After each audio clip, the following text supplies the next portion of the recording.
Hey, what's up, guys? What's What's up, up, bud? Joff? You What's know. up, man? Look into the camera and say hi to your good friends in the internet, dog. What's up, man? What's up, Ninja? How are you? Yeah, I'm good. Just chilling. All right. He's like, yeah, I'm good. Chilling. Hold on one second, guys. I'm gonna go live on Kumu right now. Competing with a lot of competition tonight. Not competition, a lot of great programming going on tonight. So hold on one second here, guys.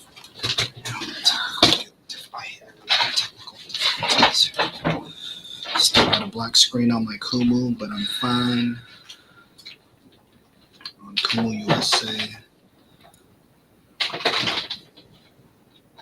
This guy Jason put, sorry guys, I'm babysitting. Sure. Since you're not on cam right now, I'm going to say whatever I want to say. Sure, Jason. Babysitting. Right? He said he babysitting. Jason, sure. I'm babysitting. Feel me? Just say you're at your brother's house. I believe he is at his brother's house, though. So just say you're at your brother's house. Shout out to my cousin Jeff. He just turned 40. You feel me? He's in his 40s now. So shout out to my cousin and my brother in arms, my partner in crime, Jeff, The champ. the champ. He was somebody that I would always. Jeff, you know how, Ninja. I'm not sure, if you was out there like that, but during the clubbing days, Jeff was Yeah. my wingman. You know what I mean? And he was one of my main wingmans. Ninja, did you have a main wingman back in the day? I mean, I went to the club with a lot of the homies, but I didn't need a wingman because I didn't really talk to the girls. Well, not It's too necessarily. loud in there, dude. Not Too loud in necessarily there, a bro. wingman to talk to girls, but like, did you have a certain friend though that you would, I mean, like Steve. Steve is a certified wingman of mine, also. So I mean, was there a certain friend out there that you considered Yeah. your I mean, I wingman? had a group. I had a group of friends that I went to the club with, Mm-hmm. and we would go downtown San Jose, and we would just hang out. One of our friends was a promoter, so he would just get us in, and we would hang out with Oh, them. all right. So yeah, Okay. yeah. I like that. So yeah, so we only went because we were supporting our friend, and we didn't have to pay to get in. Now, Joff, were you Otherwise, I wouldn't want to go. awesome? I was gonna say, Joff, I don't think you were paying, right? I think you knew a lot of security guards actually back in the day, right? Yep. I remember going out with you a couple times, and Joff was one of those friends too, where he somehow knew people, and he also didn't have to pay. Joff, talk about that real quick. Oh, shout out to my boy Pele, dude. Fucking Beehive. Oh, there you go. Oh, the Beehive. Oh shit! Shout out to the Beehive in San Jose. Yo, talk about those days though. Joff, you never paid, right? Nah, I think at other places you weren't paying either to get in, right? It seemed like you were getting lucky, or did you know the guys? I that knew worked the door? guys. I knew the guys that worked the door, but mostly the Beehive. Since like I work with them during the day, like we're at Midway, fucking Okay, talking shit all day, fucking testing, and then got you. that's his gig at night, and it was like fucking. Sometimes I just fucking we don't even go up. We just fucking hang out like by the door and shit. Well, so you wouldn't even go inside the club. Nah, I just You're just hanging out. fucking watch him fucking destroy fools. Oh, people that's getting kicked Yeah, out. acting up. Acting up. Like he threw a motherfucker through those the sidewalk. Those it's like they have ads on the sidewalk. Those posts or those those. It does. It's like it's like a stand. Yeah. He threw a motherfucker through that. Dang. Wait, through a what? Like a barrier, right? The barriers Yeah, like in the street, the plastic one. Yeah, when they add, like they put post when they put poster in there, like they when they advertise shows or whatever, Oh, Okay. the billboards, yeah, the those bus street stop. Like those the street bus stop type billboards. stuff. Yeah, right? yeah. Yeah. He threw him through that okay. entire the frame. Yeah. Oh dang, that's not a good night. That's definitely not a good night. Yeah, I was just like, man, this dude's acting up. And I was like, yeah, That's hilarious. Hey, yo, acting up to a point though, you get thrown through a Calvin Klein billboard, dude. A Marky Mark advertisement. Yeah. Oh my goodness. Now, Joff, a got milk advertisement. Now, Joff, did you have a wingman though? Did you have a wingman? Nah, well, you don't really need a wingman at strip clubs and shit, do you? Wait, hold on. I actually hold on. We can break this. Yeah, you don't need a wingman. You don't. But we just hang out at the strip club. But it helps, right? It could help. Wait, what's the difference between having a wingman at the club? Wait, hold on. What's the difference between having? It helps if you have lady friends at the strip club. Like if you go to the strip club, if you have lady friends, because that means you're hanging out with women. That means you're not a creep. So like all the strippers, like if they're just walking around, they just hang out with you guys because you guys are safe. Yeah, they know you're not gonna like you're not gonna do anything like there to hang out. You're just there to hang out, I've only gone to a strip club with females that were our friends, maybe only like one time, and that I remember that specifically. Actually, don't mean to bust him out here, you know what I mean. I know that was specifically with my good friend Steve, you know what I mean. But I've never had a homie, that you could be like, all right, let's go and.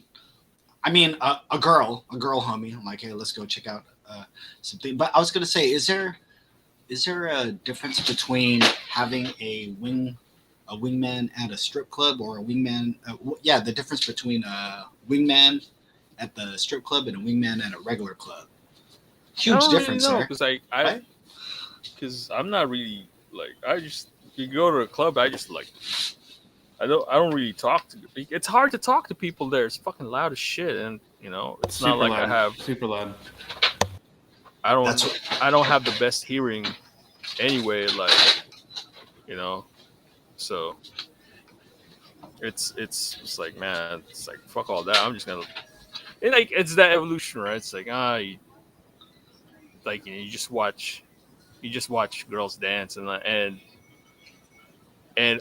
ultimately, I was like, why am I here? I'll just go to the strip club if I want to watch girls dance. So that's where I ended up. Like, so you weren't? Yeah, just like I just want to see girls dance. Like, fuck it. You said forget going to the club. Let's just go see. What up, Presto? How are you? Yeah, I was gonna say, let's just go see some naked broads. Is what you were saying. I'm not there fucking looking for love. Yeah. The reason why I didn't do that and I just chilled at the club is because it was free to get into the club, but it's like $15 to get into a strip club, and it's like, true. If I'm just gonna hang out and not really do anything and just chill with my boys, I'll just go to the free bar, the free club. Mm-hmm. Order a drink that's like, even at that time, it was like $10, right? At the most. Mm-hmm. Get a drink, and it's already cheaper than a strip club, and just hang out and chit chat, or just chill, it doesn't. I'm not gonna pay $15 to get into a strip club. Yeah, but I don't really drink. So, and they only give you back ones. Like, man, you could have made my wallet fatter. You couldn't give me a 5. You have to give me 5 ones. It's just like that's just more bulk. See, you already go there with ones. That's you already For a long while, that's all I had in my wallet. Just like a stack of ones every time I got like pay with ones. I had a fat stack of ones in my wallet. It's like I'll go fucking Taco Bell or whatever. I'll pay it cash. Pay in ones. Wait, you say we go to Taco Bell and shit? Yeah, I'll pay, like dude, really. Off the dollar menu? Yeah, cause like hey, anytime it could pop off. Like dude, we had lunchtime at the You gotta be ready to go to the strip club like, at any moment, at a drop of a hat. It's like, Sometimes- But we're talking about you in your younger 20s, right? We're talking about you. Yeah. Okay. Sometimes gotcha. we had lunch at the strip club, Yes. I have never Awesome. tried that. I've always been curious, but not curious enough to actually do it. Because we always talk about going to like the buffet, right? Me and some of the boys, like some of my coworkers, some of my homies, we always talk about going to the buffet at a strip club, but we never actually did it. I've never done it before. I have no idea what that's like. I Crazy. mean, you're eating Costco food, really. At the buffet, like, what's the safest one? Chicken tenders. Did you say, "What's up, Julius? How are you?" Did you say you're eating Costco food at the strip Really? club? It's like, what's the safest one there? It's like, all right, I'll get the chicken tenders and fries. And they fucking bought it somewhere. You know what I mean? Oh man, that's super. I probably crazy. bought it at like Cisco Foods or something. Some Yeah, big ass yeah, fucking exactly. 18-wheeler with just fucking with some industrial sized like chicken tenders or something. So it's not bad. It's kind of cool. You there with your coworkers, fucking around. Yeah, one of my coworkers always constantly talks about going to the brass rail back in the day, and I'm just like, okay. Constantly talking about going to the eat at the brass rail. I'm just like, all right, cool. Wait, so Joff, you said that you was having Costco type food at the club. Yeah, it's What were you actually eating at the club? chicken tenders, dog, Chicken Yeah. tenders. and fries. That's like, all right, that's the least. I'm not gonna get a plate of fucking mashed potatoes and shit. You know what I mean? Correct. It's just like the portable, easy shit that it's Yeah, not hors gonna be in the d'oeuvres, way. right? Yeah, Hors it's not gonna d'oeuvres, be finger foods. Yeah, Yeah, appetizers. yeah. So if Sausage. you have to bounce, like if you have to hot bounce dog right away, rolls, yeah, if you have to bounce right away, pigs in a blanket, pigs in a blanket.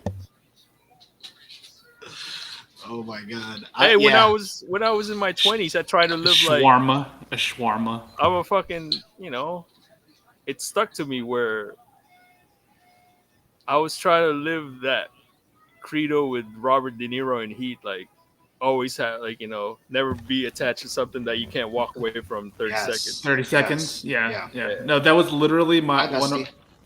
I had that as my email signature for the longest Bessie time when was I worked when I worked at EA, because people were getting laid off left and right? Especially if you work in QA. Yeah, Like, you cannot get attached. You cannot get attached to anything. You always have to be ready to ditch in 30 seconds or less. And that has become like a mantra for me. Yeah, that's That like, and the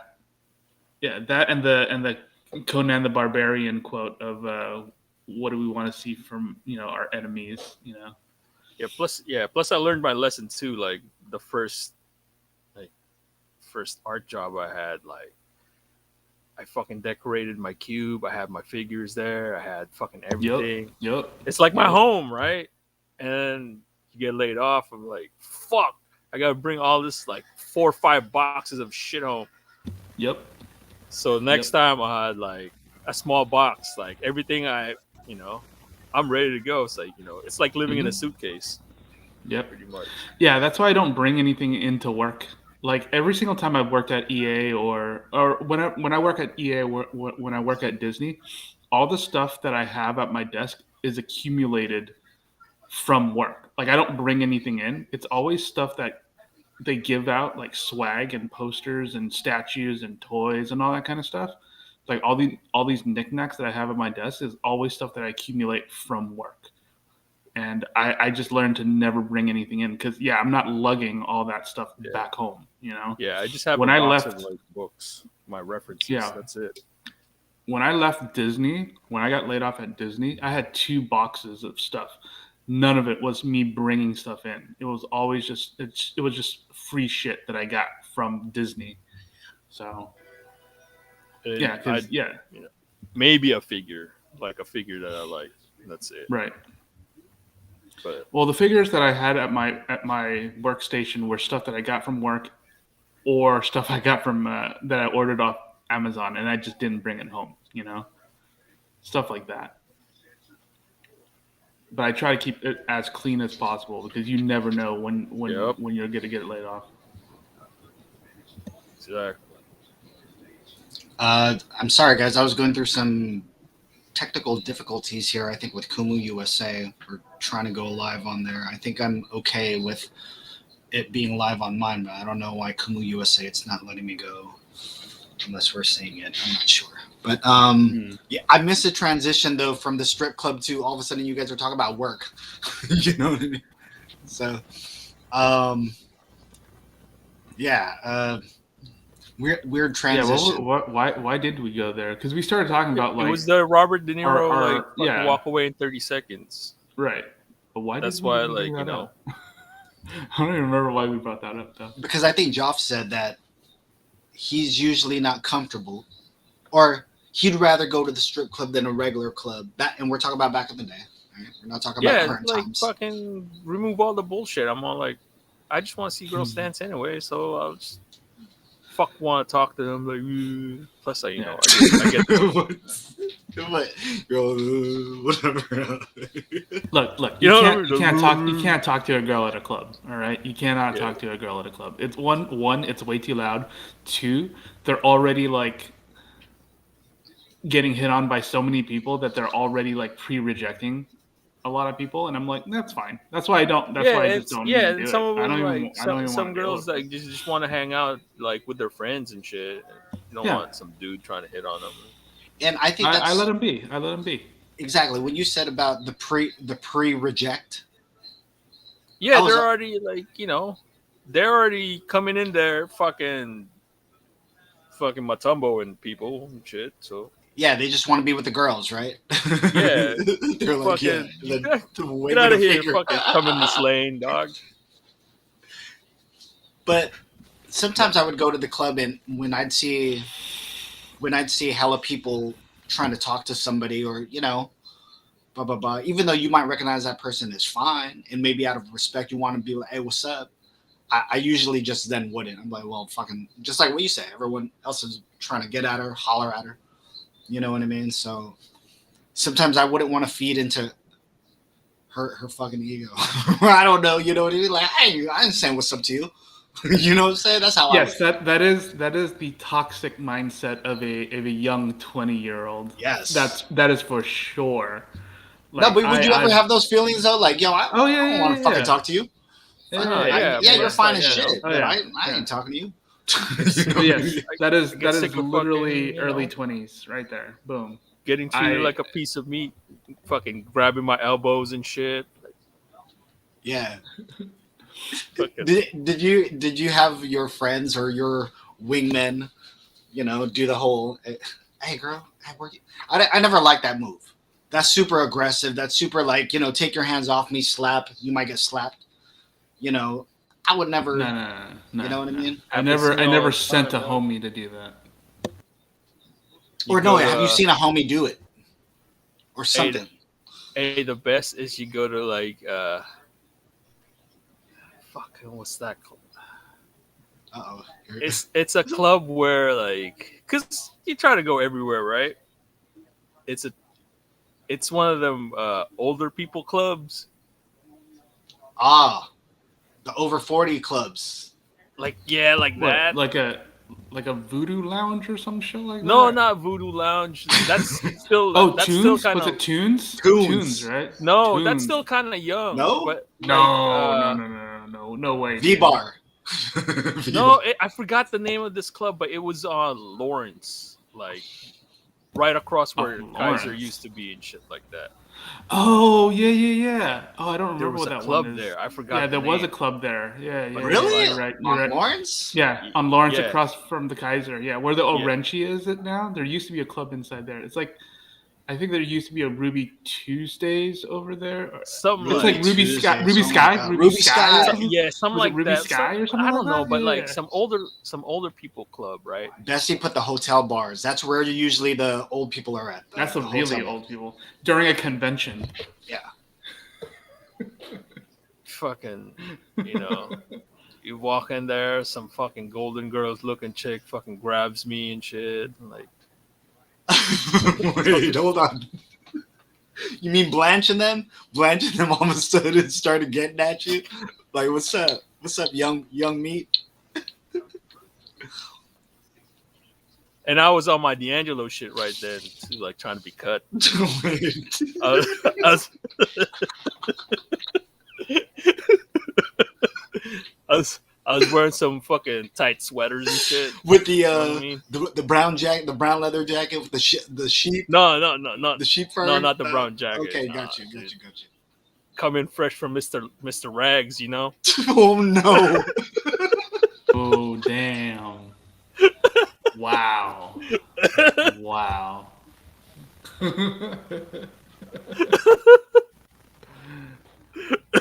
Jesus! Your puffy jacket Yeah, sometimes I'm all and like your wearing Tims. some Your mecha shit, Tims. you know. Did you say Mecca? you was on that Mecca. Some Echo with your Echo gear. Hey yo, Joff, Your Marc I don't- Jacobs. I don't know if you was around this era. I don't know if Ninja would remember this era though too, but I had seen a cool movie, maybe the last movie that I'm going to see in the theaters. It was actually the Fabulous Filipino Brothers. Me and Bessie, we did want to do a review of that movie, but there was this one part where he goes, "Oh man, I'm gonna bring my fit from Chess King," and I was like, "Damn!" I remember, dude. My dad would shop at Chess King at Eastridge. That's why I was like, "Holy shit, dude!" Like only certain motherfuckers would get that joke. You know what I mean? But yeah, he said Chess King. I don't You know what I remember mean? a Chess King. I mean, I went to the mall a lot back in the day. Like Mhm. that like I was definitely a mall rat.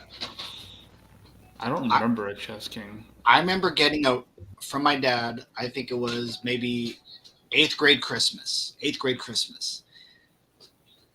He got me an all silk windbreaker suit from Chess King, and it was red, white, and black. So it was very flashy, dude. And I hated wearing it to school because it's too fancy, dude. Like if you spilled water or something on your shit, it's fucked up, dude.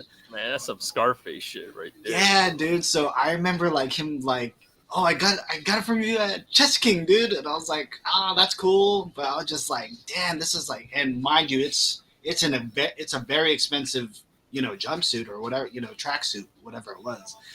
But it had the cool material inside, but silk on the outside. So if I felt like I was wearing freaking pajamas, dude, like in public, I just like, and at the time, I don't think I was wearing boxers. I was probably still wearing tighty whities in my 8th grade years.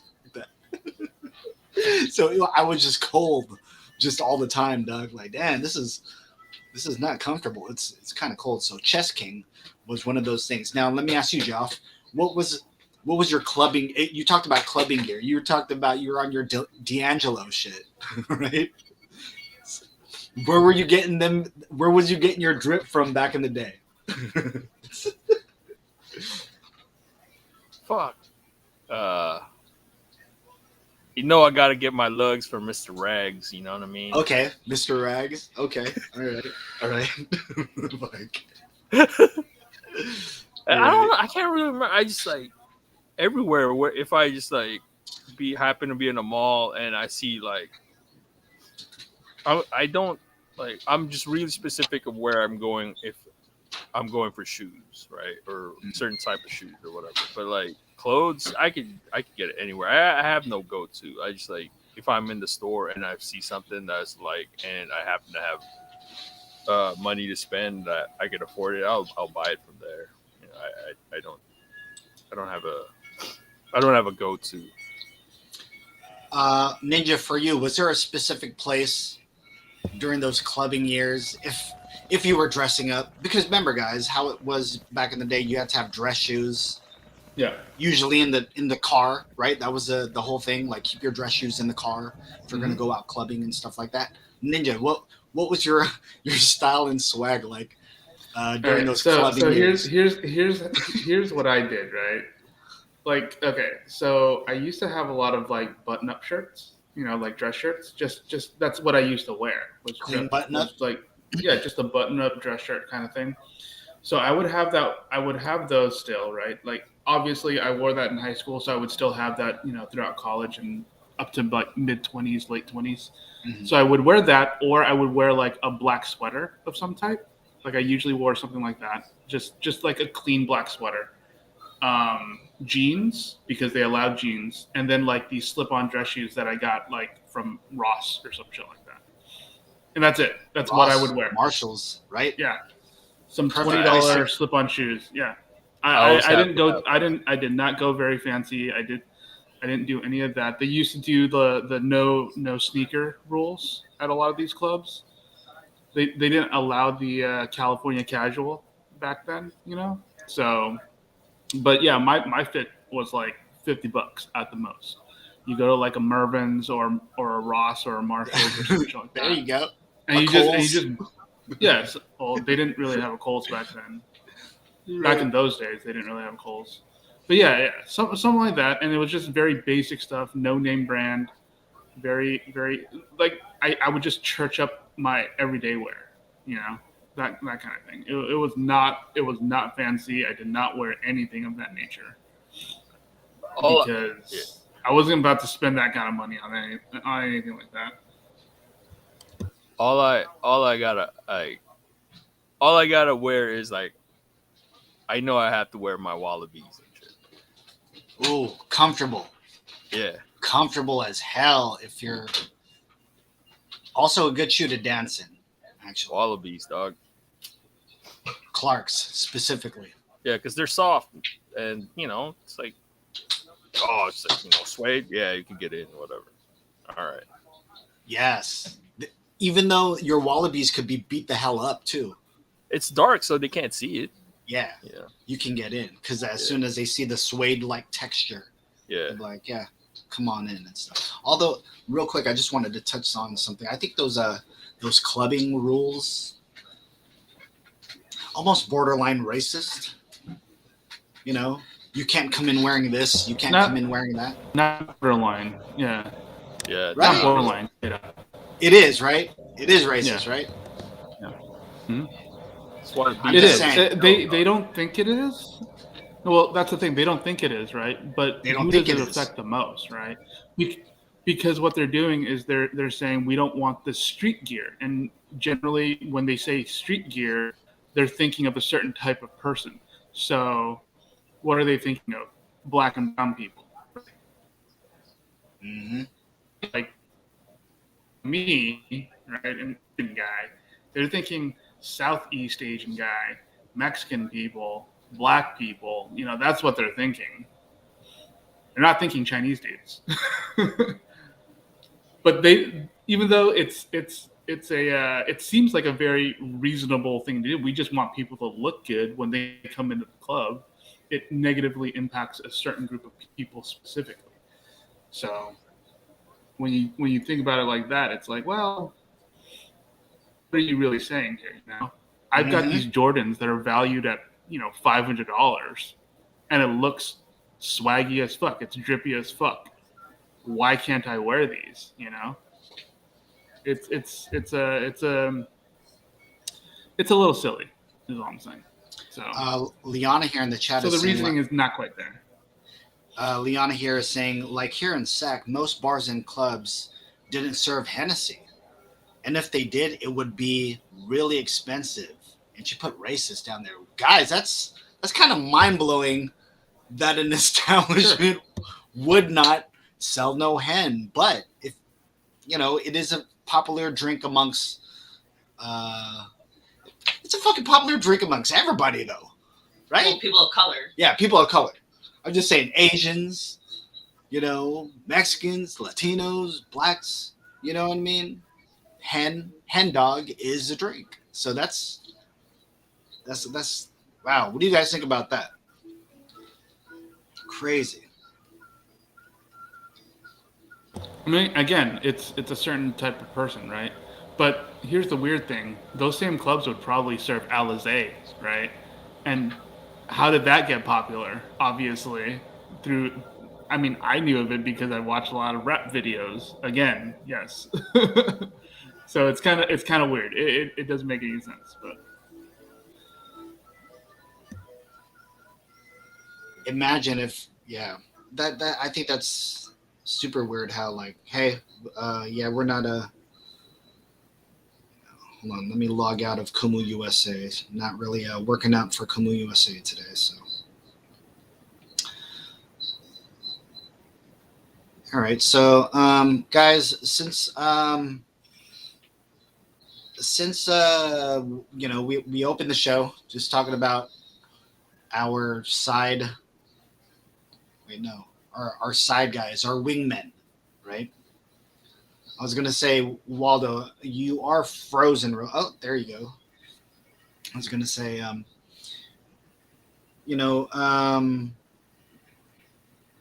where was I gonna go with the whole wingman bit right now? Oh, that's where I wanted to go. We are nerding out here and all that stuff. Last time I talked to Ninja, I believe we were talking about Book of Boba Fett also. And Joff, I don't know if you've seen Book of Boba Fett.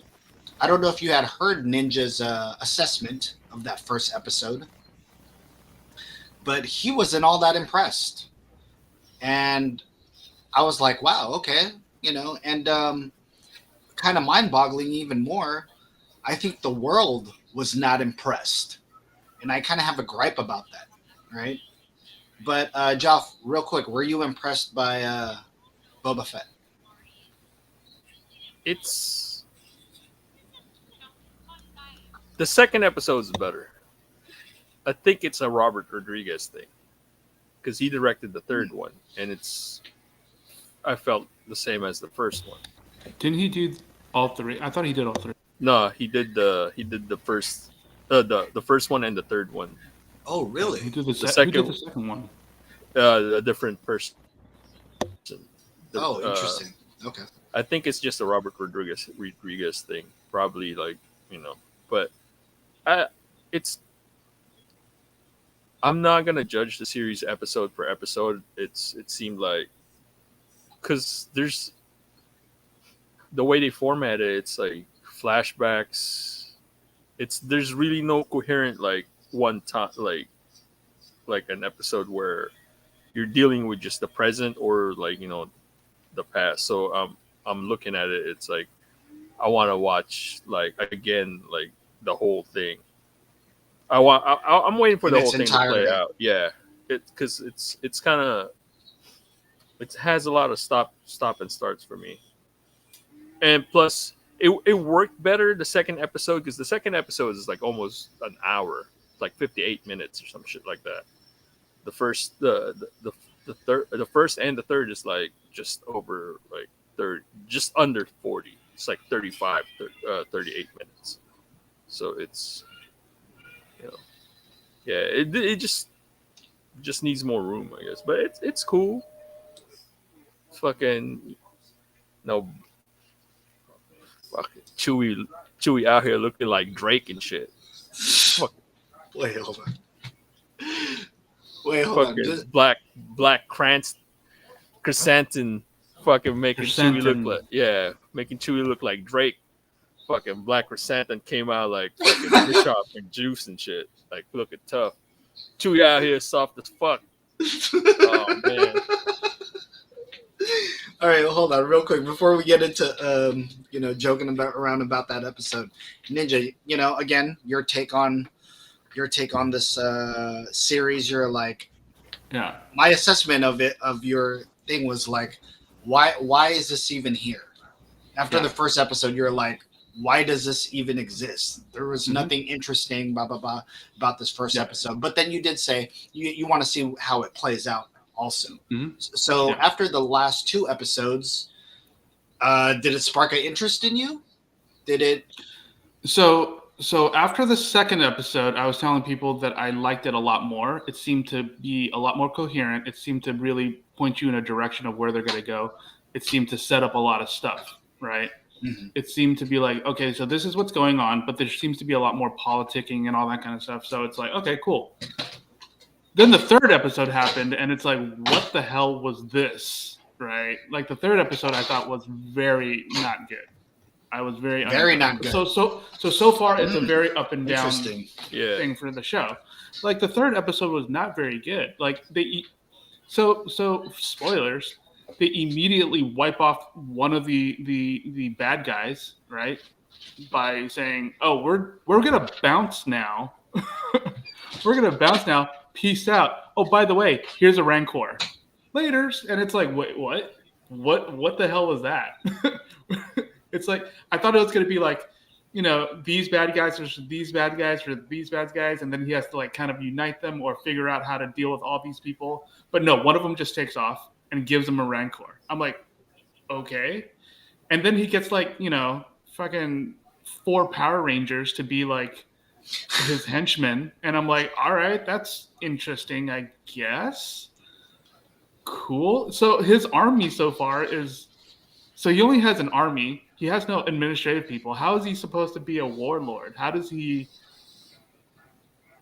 where's his accountant? I mean, unless it's all droids doing that stuff.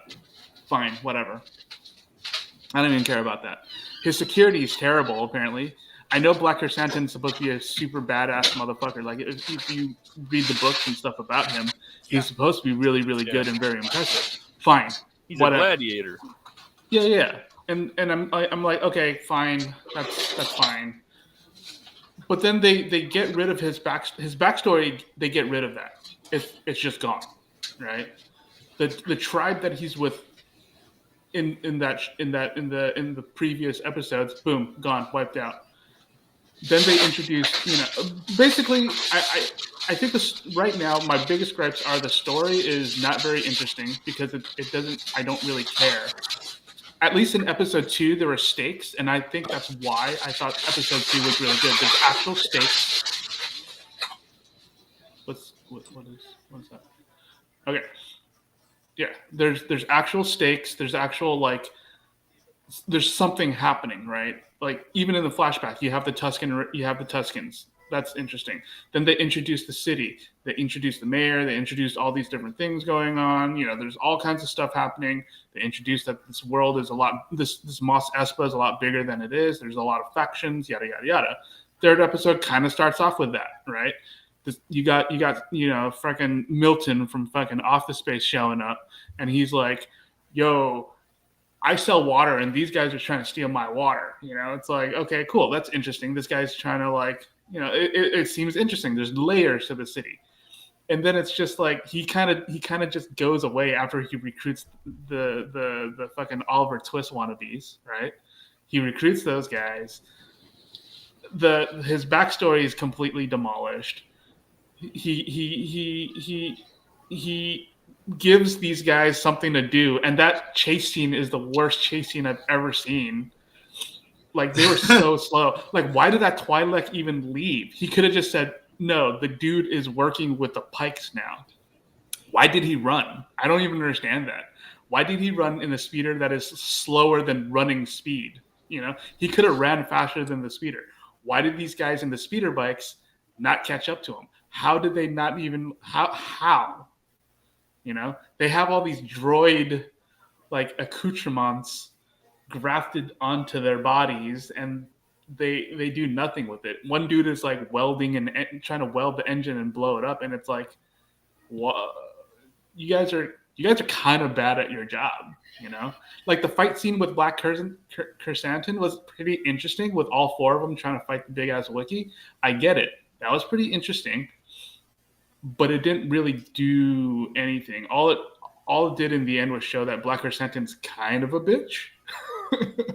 It's like, dude, you just got owned after being the super pro, breaking through the defenses or whatever. However he got in, maybe he just walked in. I have no idea how they did anything, but yeah, I feel like they just took a couple of steps back, and I'm as of right now, I'm just like, I'm watching it just to watch it, but I don't really know what they want to do with this. Because at the end of the episode, they're like, well, here are the real bad guys, and it's those Pike dudes, and I'm like, cool, I guess. Like, they don't really scare me because they just spent the previous episode blowing their shit up on the train. Like, why do I care that these guys are now all showing up? They seem very easy they seem very easily taken care of. I don't know why you bring them back and be like, oh, this is what's happening. My only thing is the next episode's episode 4, and it seems like every single Disney Plus show turns at episode 4. That's when it starts to get really interesting and really good. I'm hoping that that's where it's going to go with this show, because it's like 6 or 7 episodes long. I think it's 7 episodes long, and we're already at episode 3. Next one's episode 4. I'm hoping that something happens and it gets better after that. But as of right now, I'm just kind of meh about this show. And this is coming from a guy that really wanted this to work, right? I am not a Boba Fett fan whatsoever, right? I think he's one of the most overrated Star Wars characters, and I really wanted this to work. I was like straight up defending him against other people that were criticizing him after the first and second episode, but after this third episode, I'm just kind of like, It's kind of like, well, what are we doing now? One of the factions is gone, and he gave him a Rancor. It's like, well, okay, you're doing that just so he can ride a Rancor later. That's cool, I guess, but I don't really care about it. So that's where I'm at with this show. Like, I'm just watching it just to watch it. All right. Well, I was going to say very interesting take from Ninja there. I'm on the total opposite of you guys. I've enjoyed what I've been watching so far. I like the fact that it's a nitty gritty type. It's not flashy. There's points of flashiness, but it's not flashy. Maybe flashy with what you said, those bikers and all that stuff. But when you're talking about, hey, this person is out of play or stuff like that, I think those are the everyone's scheming. Everyone's scheming for that throne. They hate the fact that this dude that used to be a bounty hunter is now considered a crime lord. Nobody wants him there. You know what I mean? But the fact that he's trying to really establish himself. At one point he says, I need to show what I can, do. You need to, because people are watching it, right? Again, yeah, I'm maybe I am a Boba Fett fan, but at the same time, I will recognize if the story is not good or whatever it is. I do get kind of the gripes of what people are saying about, say, the first episodes of how it might be a setup, it's slow, and what is this actually about here? I think they're taking a simple story of it being more about crime, where, as in, I don't want to compare it to the other show, but you got to talk about the other show that came before it. Mandalorian actually put a lot of things in play where you were interested in every episode. It almost seemed like a Western serial from back in the day, where every episode was a dope story going somewhere. Where here it just seems like they're in it for the long slow burn of storytelling. Another take that I had from here too was just like, the last show, people were interested in seeing all the well, what is a Mandalorian? Well, who is, blah, blah, blah, this and that, right? So I think the difference in this show is the Mandalorian established that when Boba Fett came back, he was a badass. he's the badass of badasses, right? Is what they're trying to portray. So when you see him kind of like, all right, directing orders, I'm gonna back the tank because I'm old and I gotta heal up and all that stuff. I think that's cool how they show a little bit of his, of where he's been, because he is an old character, right? This guy's been around for like such a long time, and not only that, got out of out of whatever predicament he got out of. So yeah, it's not the Mandalorian. It's not dope episodes every episode. It's that long play stuff. One thing that you brought up about, well, how did Black I can't even say his name. Chris Chris Danson got in. I think what's her name scheming. Fennec? You think Fennec? scheming? Yeah, that's fine. Yeah, and that's fine. I'm not. I personally don't really care about how he got in. And if it's Fennec that's doing it, that's fine. No, but that's what I'm saying. Where it's like, hey, all these little things. It's like, man, everyone's scheming to get this guy. Like the way that she's eating the, I don't know what the dog thing, whatever that they were fucking eating at the dinner table, right? It just seemed like, well, for me, I picked up on that. Like, hey, this person might be not in cahoots with her guy all the way. Who knows? So also I had put up a post. I'm not sure if people had saw it or whatever. Actually, I don't care, but I just put it out there. It's like, yo, this ain't fucking cute. This ain't a cute show. There's no fucking baby Grogu where people are fucking gushing over. They gave him baby Rancor, right?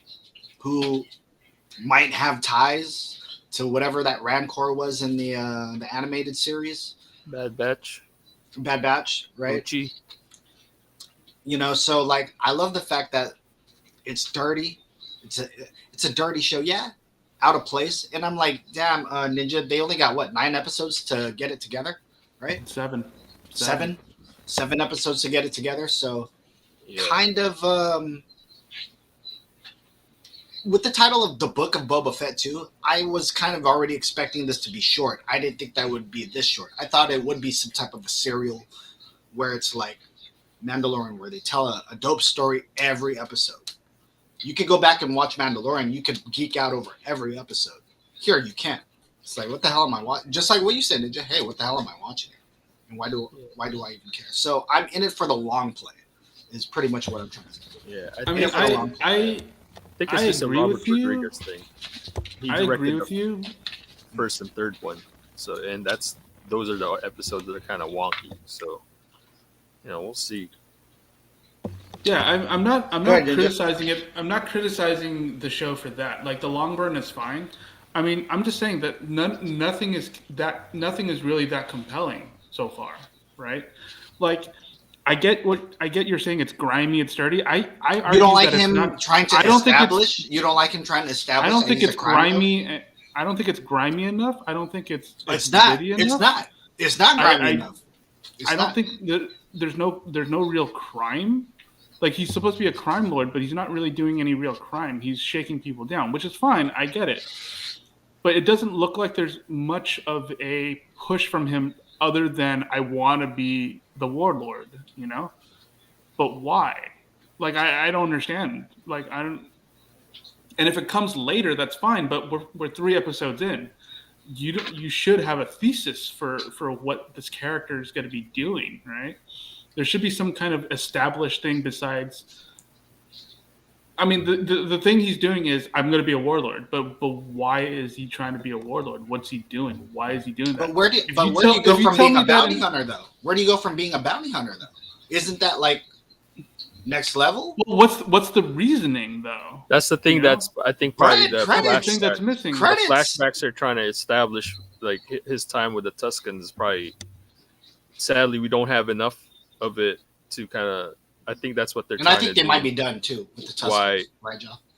I think that's what they just wiped them out. So I think that's what I think that's what's what he doing? I think that's why I think they're trying to explain it through the flashbacks why he wants control Tatooine, something that happened with the Tuscans. like how they got double crossed and shit like that. Sure, and I guess he's feeling like And guilty, maybe, maybe that. I or think he that's he feels like the Tuscans are getting an unfair shake, so he's fighting for the little man. That's fine, but the thing is, none of that comes through in the present day, right? Like none of that actually really comes through in the present day, and trying to balance the flashback and flash forward structure without giving you anything is kind of a frustrating thing.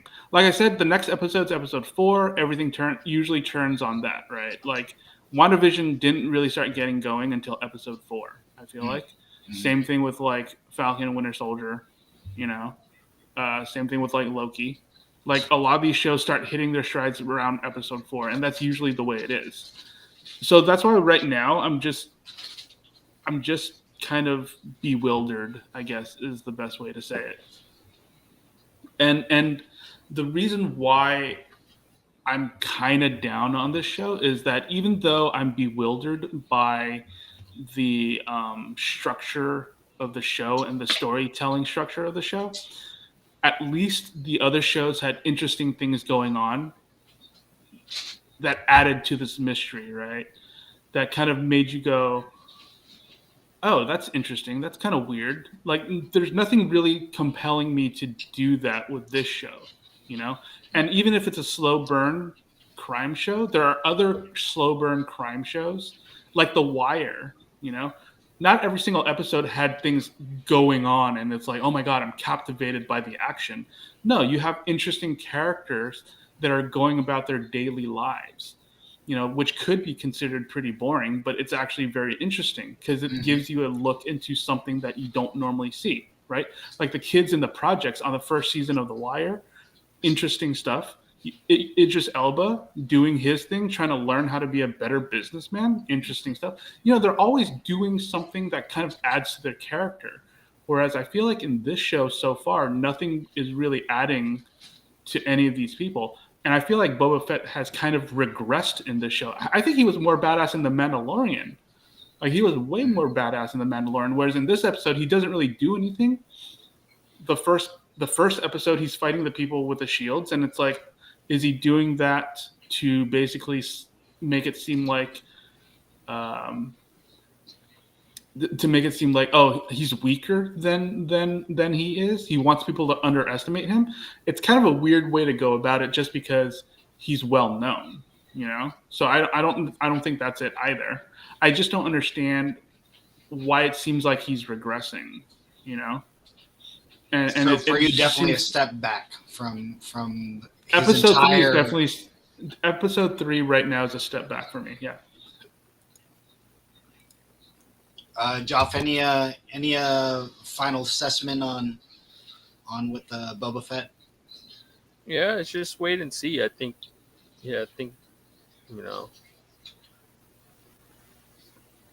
it's there's something there that it's I feel like it's not fully revealed yet, because I don't know. It's probably like editing. I don't know what happened, because it's inconsistent. The episode length. It's like, because the jumps, it's like 38 to like 50 something, and then to back to 38. Yeah. Like Mandalorian and all the others, at least they're consistent, like 40, 42, something like that. Not. So I think maybe something wrong with the editing. I think it's just Robert Rodriguez. Honestly, it's just like. It and very I well like could Robert. be. It's like Spy Kids. It's It's Spy Kids Robert Rodriguez, not Sin City Robert Rodriguez. I like Robert. That might be the issue. So yeah, I think he's just having too much fun playing fucking his action figures, I guess. So yeah, I think it's him. I think it's him. My whole thing from this is Mandalorian. Favreau wrote all the episodes. Yeah, Favreau so far. with Filoni obviously there. Yeah, so well. it's Again, this is go ahead, from a John. different director from the second episode. It's way better. So it's all like it's there. It's like, you know, the everything else is consistent except for the first one and the third one, which is directed by Robert Rodriguez. So like that makes me think that's, oh, okay, it's his directing. That's kind of making it all wonky. This is just my last assessment on this whole thing. We wouldn't have a Mandalorian though without somebody like Boba Fett, right? We wouldn't have. Maybe if a Boba Fett never existed and all of a sudden they give us a show like this, I'd be like, wow, that's the badass of all badasses in Star Wars. You know what I mean? So it's weird how people will gravitate towards somebody that is, yeah, he's a Mandalorian, he's his own thing, but we know who wore that shit before him. Just like when we seen what's a guy that was wearing the guy with the good hair, what's his name, Josh DeVille, right? Ooh, Timothy Oliphant. Oh, Timothy. I said Josh DeVille. Timothy Oliphant. Cobb. I got my white folks mixed up. Ninja. Not all white folks look the same, but I'm just saying they kind of do. And right, I'm just saying. Shout out to Fergie's ex, I think. Right? Isn't that a Fergie's ex? I don't know. But Josh Duhamel is right, not Timothy Oliphant. Yes. But they both had good hair, right? So I'm just saying when that dude was wearing the Boba Fett's armor, you automatically thought of Boba Fett too. And hey, are we going to see this character? So when Ninja says, hey, I think he was more of a badass because of the way they presented this guy. We've been waiting fucking how many years for this guy to return, right? Since like 84, probably, right? So like, I just find it weird how Star Wars fans aren't really supportive of this. And it's not just Ninja. I mean, it's a whole bunch of people that are like, yo, the show sucks, or it's not The Mandalorian, you know. And you also have the new fans that don't, you know, like I'm seeing like 20-year-olds in the reviews of this, and they're like, you know, this guy sucks, you know. Boba Fett is like, you know, where we grew up, even though Ninja was like, hey, this guy's one of the most overrated, you know, it's just like, hey, I think him being mysterious, it's like, well, if we say this guy's a badass, he's a badass. That's what storytelling told us, right? When you see Darth Vader talking to all these guys, all the bounty hunters, you're just expected to be like, all these guys here are dope as shit. So like when you see somebody like an IG-88, who's not IG-88, whatever the fuck he was, IG whatever, you know, you see him in The Mandalorian, you're like, oh shit, that guy's fucking badass. He's not IG-88, but fuck, if IG-88 was one of the most coldest bounty hunters, then you gotta, all right, well, he's established as badass. So that's what I mean by like, this is like in a way like Wolverine. This is Wolverine. He's a badass. Or this is, you know, Boba Fett is a badass. But sure, but not getting that up. Because the problem is like they're not showing. They're not showing. Yeah, they're not showing it. Aside from episode 7 of The Mandalorian, he's kind of a chump. I did see this one thing about when he's fighting the guys in the shields, Ninja, right? He's like, well, why didn't he just use his fucking backpack to like, or you know what I mean? It's rocket back to fly away. And fuck him up like that, right? Most of he has missile launchers. He's a chump, except for, like I said, except for Mandalorian and episode 2, where he fucking trained these fucking goddamn natives how to ride a speeder bike. That's kind of funny. Yeah. No, and that's what I'm saying is like you're being told that he's a badass. Yeah. They're not showing that he's a badass. Yeah, they're not showing that he's a badass. They haven't done that in this show, right? Yeah, and most of the time, most of the time you've seen him, he's like getting his ass kicked. Yeah. So. And it's okay. So in The Mandalorian, I feel like he's a lot more of a he lives up to his reputation, right? Because they never really show his reputation. What happens in the original trilogy? He's the one that's really clever, and he figures out, hey, this is how I'm going to catch Han Solo and the Millennium Falcon. He figured that out, right? He's smart. He's clever. he's got wiliness to him, right? And then he gets owned by a blind dude flailing about on a sail Chewie. barge, and then he gets Boba eaten Fett. by a sarlacc, right? So these are the two things I know about Boba Fett. If you do not read the books and you do not, look at the expanded universe stuff, right? You have two things. Then you have him showing up in The Mandalorian, and he's actually pretty interesting in The Mandalorian. He actually lives up to his reputation, fucking right? kick-ass. In The Mandalorian. Like, is he overpowered? No. But he does what he needs to do. He's very tenacious. He's very determined. He does what he needs to do. And then he gets his own show. And then what happens in the show? He's kind of taking a back seat to the events that are happening in here. And if everything gets revealed later, I feel like then at that point, the showrunners are more slave to the mystery rather than the storytelling, which is kind of the problem of like J.J. Abrams, right? That was the whole problem with like Lost, was that they became so enslaved to the mystery of the show that they never really got around to answering the mysteries of the show, right? Like they kept compelling you to watch it, making you hope that they're going to do something with it. But ultimately, a lot of the stuff that they did answer was not satisfactory to a lot of people who stuck with it for a very long time. This is a very short show. There's 7 episodes. It's only 3 episodes in. I don't like to generally judge by each episode, an entire season, 1 episode at a time either. But people do ask me these questions. People do, want me to give my opinion about it. And right now I can only give my opinion on 3 episodes. And right now I'm not that impressed with it, mainly because they haven't shown me anything to compel me to really watch it. You get what I'm saying? Yeah. Well, I will say that with the way that the flow of everything going on, I think it's kind of a long shot if this gets a second season. You know what I mean? I think that this might just be the 7 episodes and that's it. You know what I mean? Dude, they have carte blanche at Disney. If they want a second season, they could have a second season. But I think just because of the bad reception that it's gotten, you know what I mean? We don't like to talk about numbers, but also numbers don't lie, right? So like Mandalorian was just reaching far more, they were in everybody's home. Everyone was watching that to see what's going to happen next and all that. And to plus where also, this one is like, oh, well, Boba Fett, oh, yeah, the Boba Fett show, yeah.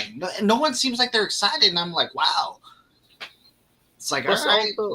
Also, maybe production got affected by fucking COVID. All the by shit COVID, downs. yeah. All the shit. So no, I assume that who knows too. what they have. I assume that too. That shit that like, man, we can't do this. We are pressed for time. We gotta cut it because fucking Disney wants us out, and like those. I mean, it's not sexy to talk about, but those are real factors. Like fucking pressure from fucking suits to like. Yep. Doesn't matter if it's fucking good or not. It's slated to come out. It has to come out. Make it work. So. All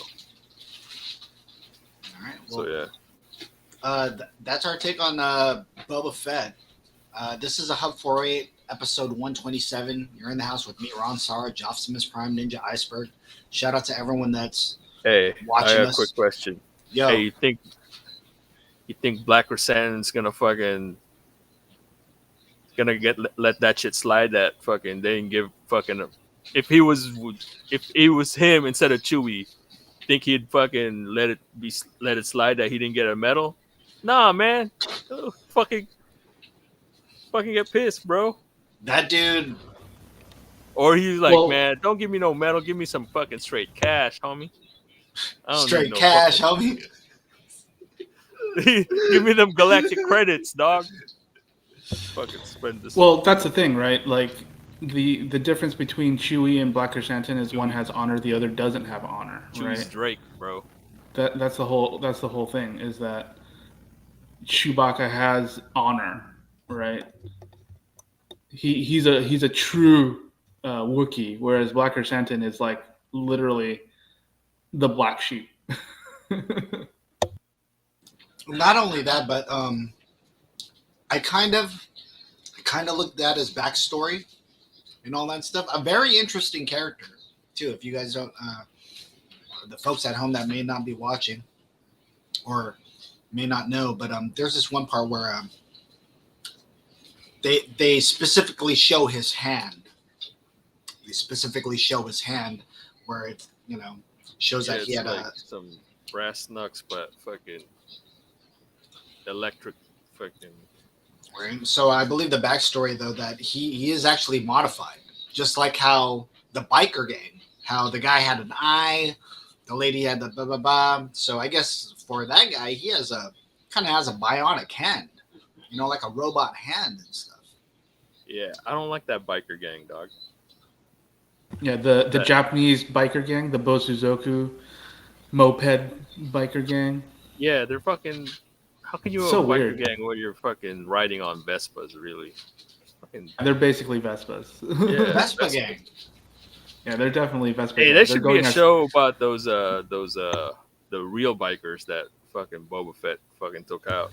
The swoop riders at Tashi Station. Did you guys see Yeah. that in episode 2? That's Tashi. Hey, they Station. should do this some Sons of Anarchy type shit with those guys. I mean, they basically did in the books, right? They have like the tales of Mos Eisley and shit like that. Hey, where can There's I a get that there's a whole. Oh yeah, you can get books for that. They have a whole thing. Like if you want crime, there's definitely a lot of stories out there for crime that works. You also have like Crimson Dawn, which is the group that Kira joined in Han Solo. You have the Black Sun. Maybe it's Crimson which Dawn is- they're gonna come up against instead of Yeah, the or you Pikes. have Black Sun where they where the Black the Sun. Darth Maul Yeah, maybe crew, that. you know? Maybe it would be. Hopefully, it would be cooler if fucking it was Kira and fucking their crew that fucks up the Tuscans and Yeah, shit. that would be pretty cool. That would be very interesting. And I wouldn't put it past them to keep something like that. I'm just saying, as of right now, as of episode 3, I'm not compelled to keep watching. Well, I was going to say we're about an hour in. I did want to get to something else that I've been wanting to get Joff's take off of. Joff, if you don't know, one of the last episodes that we did for as of last year, we did a whole 2 hours plus actually on Spider-Man No Way Home. Give me your take. I just wanted to hear I just wanted to hear the one specific take that you were going to give us. And you said that you had a problem with Ned's Lola. Tell us, first of all, I want to hear I want to hear your yes, and I know you're going to nitpick, but how did you feel first of all seeing Ned's Lola and let us know the problem that you had. The problem I had, it's really nitpick. It's like it's the 3 scenes that she spoke Tagalog, right? The first one, it seems normal, like the cadence, like intonation, whatever. It's like, all right, yeah, that sounds good. And then the last one, the second one, where I think she asks them to fucking clean up the shit. Yeah. Like after they web, like that one, she seemed to talk slower. Like she seems to speak slower. Like she's speaking to a white person, and that's like, if you're not, like, because because she was speaking to white people. but she's speaking to Ned. Oh, gotcha. And that is just that, like you pick up, like if you. I don't know, maybe because fucking my Lola fucking tells me to do shit all the time. Okay. That's why you pick up on shit like you pick up on shit like that. It's like, it's okay. The cadence, the rhythm, it's correct. And then the second part, she seems to talk to it like she seems to like talk slower. I'm like, why is she talking slower? And then the third part where she's saying like, she's the third part. I forgot what she said, but she did say, "I'm gonna go to my room." That's what she said. And then she's like, she spoke perfect. Like, I'm going to my room. So that means I don't know. It was Different just some takes. They weird. could have been shot different, right? I mean, one It scene, could one line could have definitely been be a shot. reshoot. Yeah, Yeah. one line could have been shot first, maybe. Maybe the Yeah, line that you didn't like, yeah, maybe that was shot first. yeah. It seems like she was like talking to somebody that doesn't understand, and I know Yeah, Ned it understands. might have been a reshoot or something. So Well, that's mainly it. But like overall, I like No Way Home. You know. now me, Jason, and Ninja, we totally went 2 hours on that whole subject and all that stuff. Although Jason, by the way, I got you more missed. excited. I got more excited really like when I saw fucking Matt Murdock. Okay, wait, hold on. I just wanted to hear your take, though. I just wanted to hear your take. I had said that besides the other movie that I had shouted out that me and Bessie are gonna do an awesome review on the next Best Friend show. Besides the fabulous Filipino brothers, Ned was the best representation of a Filipino that I had seen on my screen. How did it feel for you seeing our culture? Like you saw the blades, you saw the blades that usually I think that's an homage to how they have the whole Philippine shield with all the blades and it says Philippines on it and it has every single island that has a certain blade. I know Jason had one in his home, correct, Jason? You had one of those in your home. So instead they show us kind of a cheaper version, the Etsy version, right? Where it's just black blades on some wood. There was a sewing machine there. You got to hear Joff, you got to hear Ned's Lola speak in Tagalog with no subtitles, all that stuff.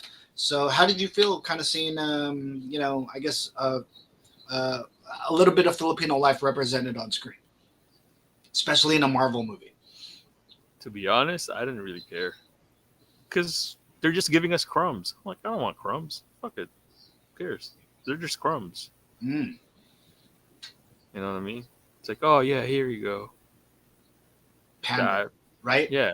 Like It here. seemed to me, it's part of the story. It's not like, oh, well, it's not like they deliberately did that. Like, oh, this is for them. Like, nah, it's just it makes sense because Ned's Filipino, and you have to show his background, whatever, and it makes sense to show his culture where he lives. Like, the place that he lives, that's like stuff from his culture. It just makes sense to have it shown there. But to me, it's not really pandering, but they're just crumbs. I just didn't really like. I wasn't ashamed, but I'm not proud of it either. You know what I mean? It's not like that. It's not something like that. It's just it's just there. It's something that is just there. It's not. You know. Before we leave Ned, because I did want to get your other takes on just what Unless else. they're doing a fucking Lito Lapid remake of fucking Julian Valiente, dude. With him, with Jacob Battle on his. Then Then you're like, yo, care. yeah. Then Okay, I'll gotcha. care. No, but do you think because of how the movie turned out, do you think Ned will turn into a hobgoblin type? No, Or do you see him not going down that route? I don't think Because so. for me, I'm just saying, if we're talking about, don't just give me crumbs, give me the whole thing. And if we're talking about Peter's best friend, I do want Ned to turn. And I want to see a Filipino villain on screen called the Hobgoblin. You know what I'm saying? If you want to give me fucking dope-ass Filipino representation, give me a fucking bad guy, a contrabida. Filipinos have always been the best contrabidas whenever it comes to Asian cinema. Straight up. So all I'm saying is I want to see Ned, transform into the hi Joe. How are you? So I'm just saying I want to see Ned go down that route of being a bad guy. You know what I mean? Because I mean he doesn't know Peter. He doesn't know Peter doesn't know MJ. He doesn't know Ned no more. You know what I'm saying? They don't know each other. So what if like Ned's like, man, fuck this guy. Who's this dude trying to get on my best friend?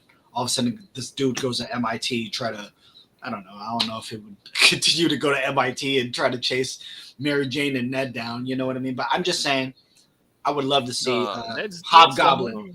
You know what I mean? Ned's the homie. He's not gonna turn, dog. You know, he'll always be the He doesn't the know guy him. in the chair. He doesn't know Yeah. Peter. You think Yeah. Why he'll? wouldn't he turn? Yeah. You think he'll always be? Yeah. I mean, well, a guy in the chair He's now. gonna 'cause he go doesn't fucking. He's gonna go MIT, and then he's probably gonna work at some fucking firm. That's Ned.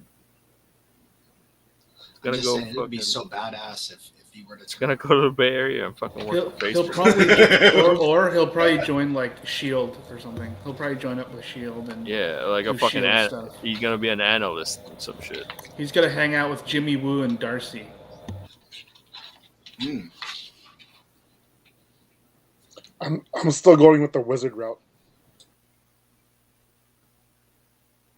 Yeah, I mean, they could go anywhere with him right now, but I think for right now, Spider-Man's kind of on a break, right? I mean, he needs to get his GED first. That sounds hella weird to say that. And as much as I'm gunning or want Ned to be the next bad guy, because it would be, you know, because everyone loves him, like, oh, we love Ned, we love Jacob, and now I would just rather, fuck, man, he's fighting Spidey.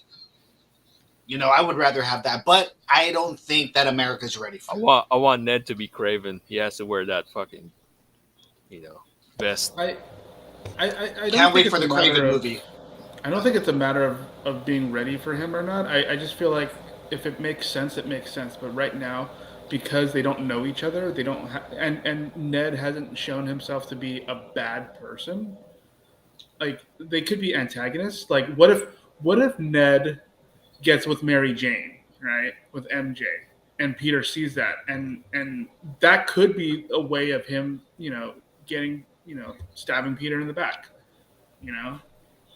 like he's not doing these things on purpose, but they don't know who Peter is, and obviously Peter is probably going to be like, what the fuck, It could be something as simple as that. I'm just saying, I'd but as love long to as see it a as long as Filipino it makes villain on sense, screen. as long as it makes sense. I'm just saying, What if I he's would a love to see it. superhero? Yeah, or what if, like Jay said, he's a superhero. He becomes one of the Avengers. I mean, who knows what they're going to do with him? But if Jason said, "Oh, I want to see him turn into a wizard," I don't know if they'll give him fucking Doctor Strange's cape.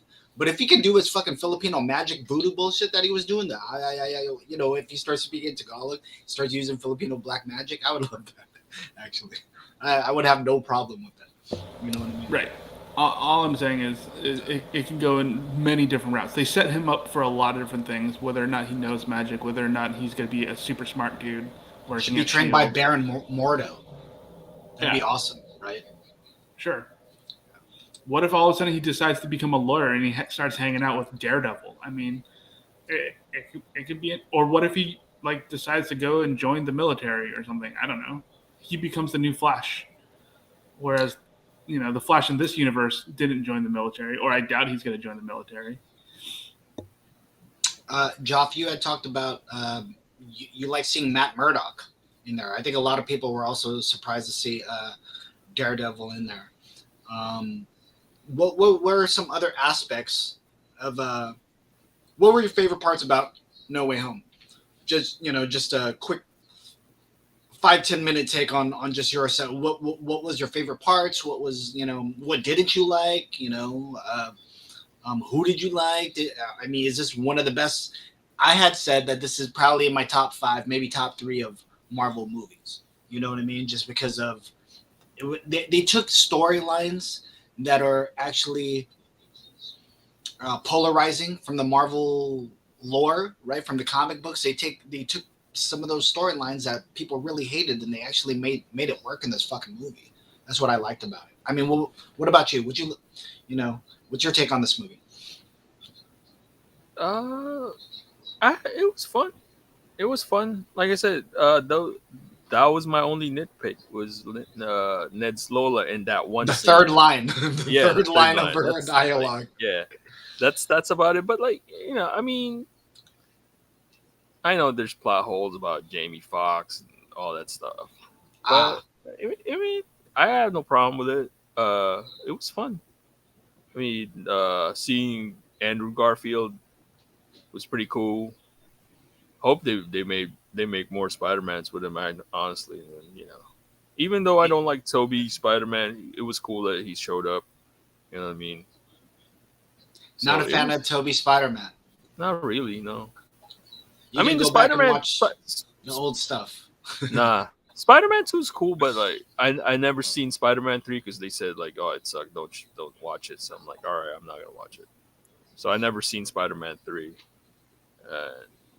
I've never seen Amazing Spider-Man 2. Yeah, I haven't seen Spider-Man 2 either. So that's crazy, guys. You didn't. I mean, there's parts in Amazing Spider-Man 2 that's fucking badass. So I'm just like, wow, you guys haven't seen it. Yeah, but I like Andrew Garfield as Spider-Man. After this, though, we gotta wait a whole, I don't know, couple of months to see the next Marvel movie. Well, actually, no, the next Marvel movie got actually pushed back, so we're not even gonna see that. Actually, hey, I saw Eternals finally. It wasn't. What do you bad. think about that? It's not as bad as people say. It was like, all right. No, it definitely wasn't. Yeah. I've seen. Like, I know why. I fell asleep in that They took a motherfucker. big I don't know swing about y'all. I fell asleep in that motherfucker. Yeah, I mean, I fell asleep in that, right, Bessie? It's not as. I don't know. It's not as fucking terrible as The Matrix, but And plus, I got a soft spot for my Stark boys. You know what I mean? Oh wait, hold on. The Stark boys. The Stark boys. My dudes are there. I got a soft spot for them. That's why I was hella laughing when they both talked to each other. I was like, oh shit. Minus their good hair. The brothers, John and Rob. They're wearing short hair, and it's like, I don't mind. You know what I mean? They're in the club anyway, so it's all good. He should. Yeah. John should ask him, how was the wedding? So, but it's like, the stingers were cool. Fucking Blade. We got Blade. Spoilers. Spoilers. Yeah, Blade and Black Knight, awesome, right? But here's my thing about the stingers. Like, of all the characters to introduce from the Marvel comics, Harry Bubba. Harry Bubba's in the Marvel universe. Why are we introducing someone that is insanely problematic in 2020? Are we talking about Eros or whatever his name is? Yeah. Yes. Yeah. Yeah. I mean, yeah. Dude is my friend put it very succinctly. For the folks that don't know about that character, Ninja, what is his power and who is he? He's a rapist. As my friend put it very, very succinctly, date rape is his power. That's basically what it is. He has the power to make you just feel good, right? That's literally his power. He makes you feel good when you're around him. You basically come. And well, I mean, it's not that overt, but yes, pretty much. You like him. You really like him. He's insanely charismatic and charming, but that's actually his power. The problem is that, dog. Yeah, exactly. But the problem is that in the books, he might have used his powers for not good, basically date rape. Yes. And he has to get like She-Hulk to defend him in court somewhere for that, like in a galactic court, I think. I don't remember, but they slept together. So She-Hulk is kind of like, wait, did you? Oh wow! Use your powers on me, kind of thing. Yeah. So it's very. He was never convicted. No, he wasn't. But it's very awkward. See, hey, innocent. Innocent in the court of law, he's innocent. So in the eyes of the law, he's innocent. Whether or not he's actually innocent. 3 things he is famous for: being Thanos' brother, right? Yep. Being his superhero power is date raping, just like what Ninja said, and also his third thing is he's just such the most E-level Avengers character, right? Like, you called it. Oh man, shit! Everyone's out saving the world, and shit. You know what? Call up what's his name? Like he's on the reserve. list. Yeah. You know what I mean? So again, No, he's a deep cut. He's a Hey, deep cut. Marvel's just Star Fox is flexing a now. deep Like, cut. you know, Yeah. they're just flexing. Like, all right, we can make whoever. We can Yeah. make them. We can make him hit. That's just Yep. what they're doing. And he could Yeah, have. They could. They Why did they they establish very it? well could. They very well could. Well, I think they'll probably do it in the future movies, but I hate when they'll introduce somebody and then you just don't see him for years. Just like how we got Adam Warlock, right? Well, he's coming. Sure. I Right. said, I'm So just he's saying- guaranteed. He's guaranteed in Guardians of the Galaxy 3. I think James Yeah. But it's Gunn like, already said fuck, that we're he's waiting. doing- No, hell they long. already cast him. yeah, they Right? cast him. That They dude. cast They him. cast him already. as Yeah, that dude. that weird looking dude. Yeah, that dude. Yeah, that dude from We're the weird Millers looking or guy. something. Yeah, the Yeah, Millers yeah, guy. that guy. Like, yeah, Poulter. a classic, that guy. Will Poulter? yeah. There you go. That's the only movie of his I like because his face is so annoying. I don't want to watch Yeah. any of his fucking Well, because I movies think because his face looks like that.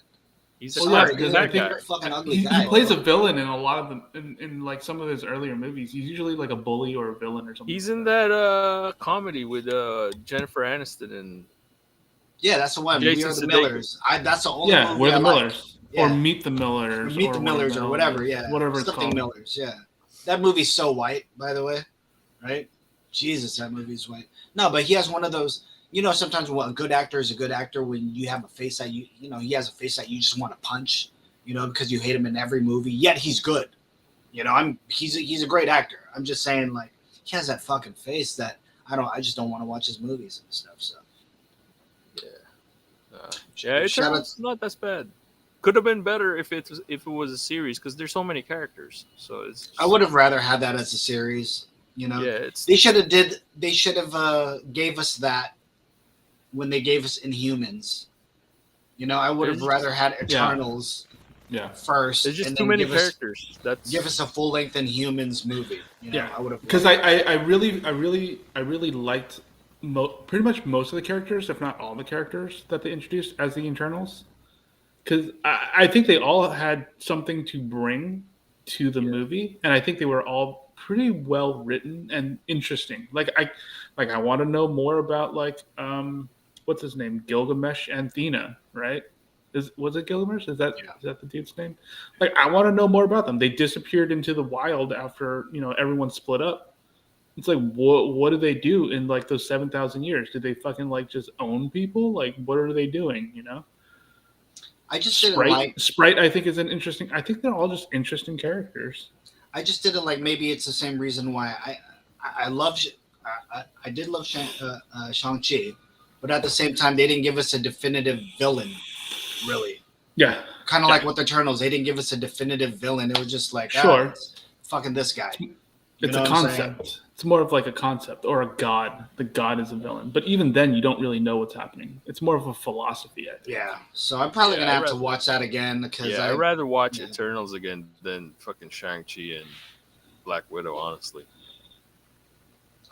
you did not enjoy those movies, Joff. I didn't enjoy Black Widow. I enjoyed Shang-Chi. It's just like look. It's like what I see. It's like the dunk contest. You got this dude fucking trying a crazy ass dunk, but he didn't fucking complete the dunk.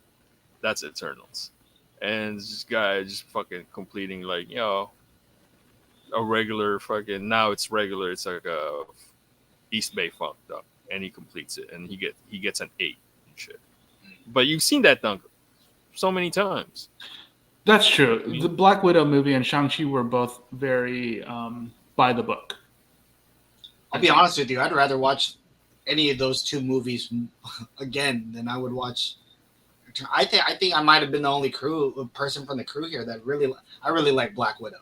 Actually, I'm okay with the gender swap, but I would have wanted, Taskmaster to be a real maybe a Actual like a shield. Taskmaster? Yeah. I was hoping for that, not a Programmed person. programmed person that she supposedly tried to take That's- out.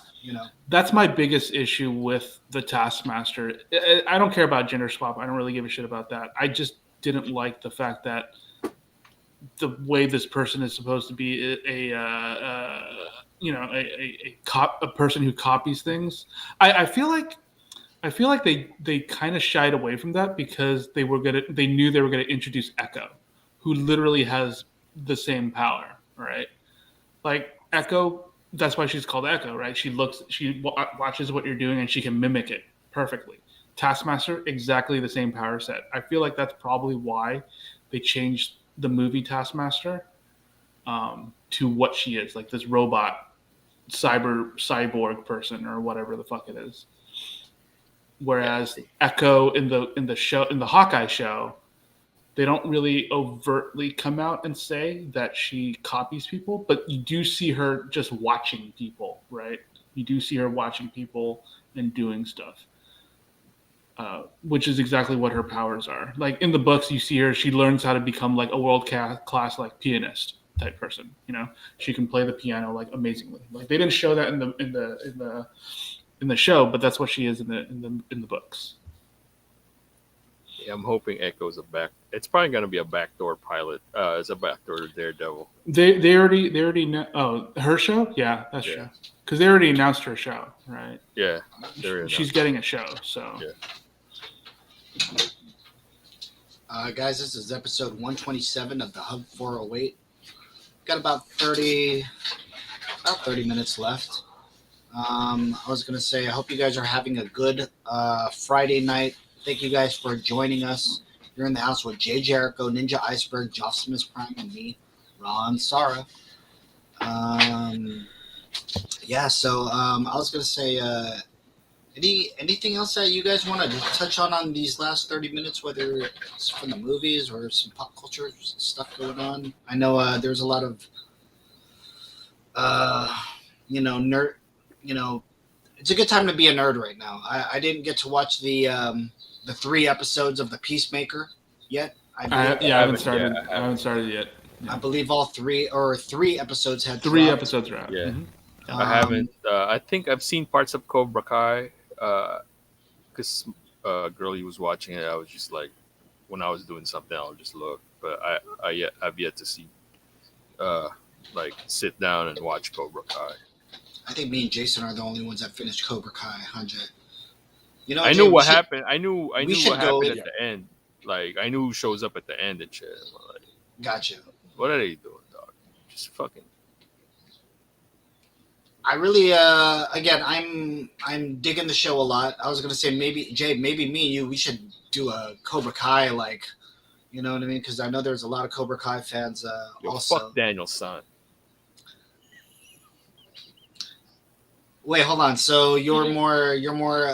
So if you were to choose a school, what school would you choose? Not Miyagi-Do? You wouldn't choose Miyagi-Do? If I'd go to a fucking yoga studio if I want to go fucking Miyagi-Do. Wait, hold on. Wait, hold on. If you were to choose between Eagle Fang, Cobra Kai, and, dude, he fucking gets away with fucking free labor and he makes you clean cars and shit. Fuck that shit. No, man. But that was the Miyagi-Do way. You feel me? Nah, man. He's trying to get away with fucking free labor. Fucking make you sweep floors, fucking build shit, clean cars. Nah, man. So you're not a Miyagi fan at all. And then he'll fucking teach you yoga and shit. Nah, man. Tai Chi. Fuck that. So you're all that, man. You're a John Kreese student. Nah, they're too hardcore, bro. I'm fucking Eagle Fang, dog. Oh, so you like the Johnny Lawrence way of teaching? Yeah, cause like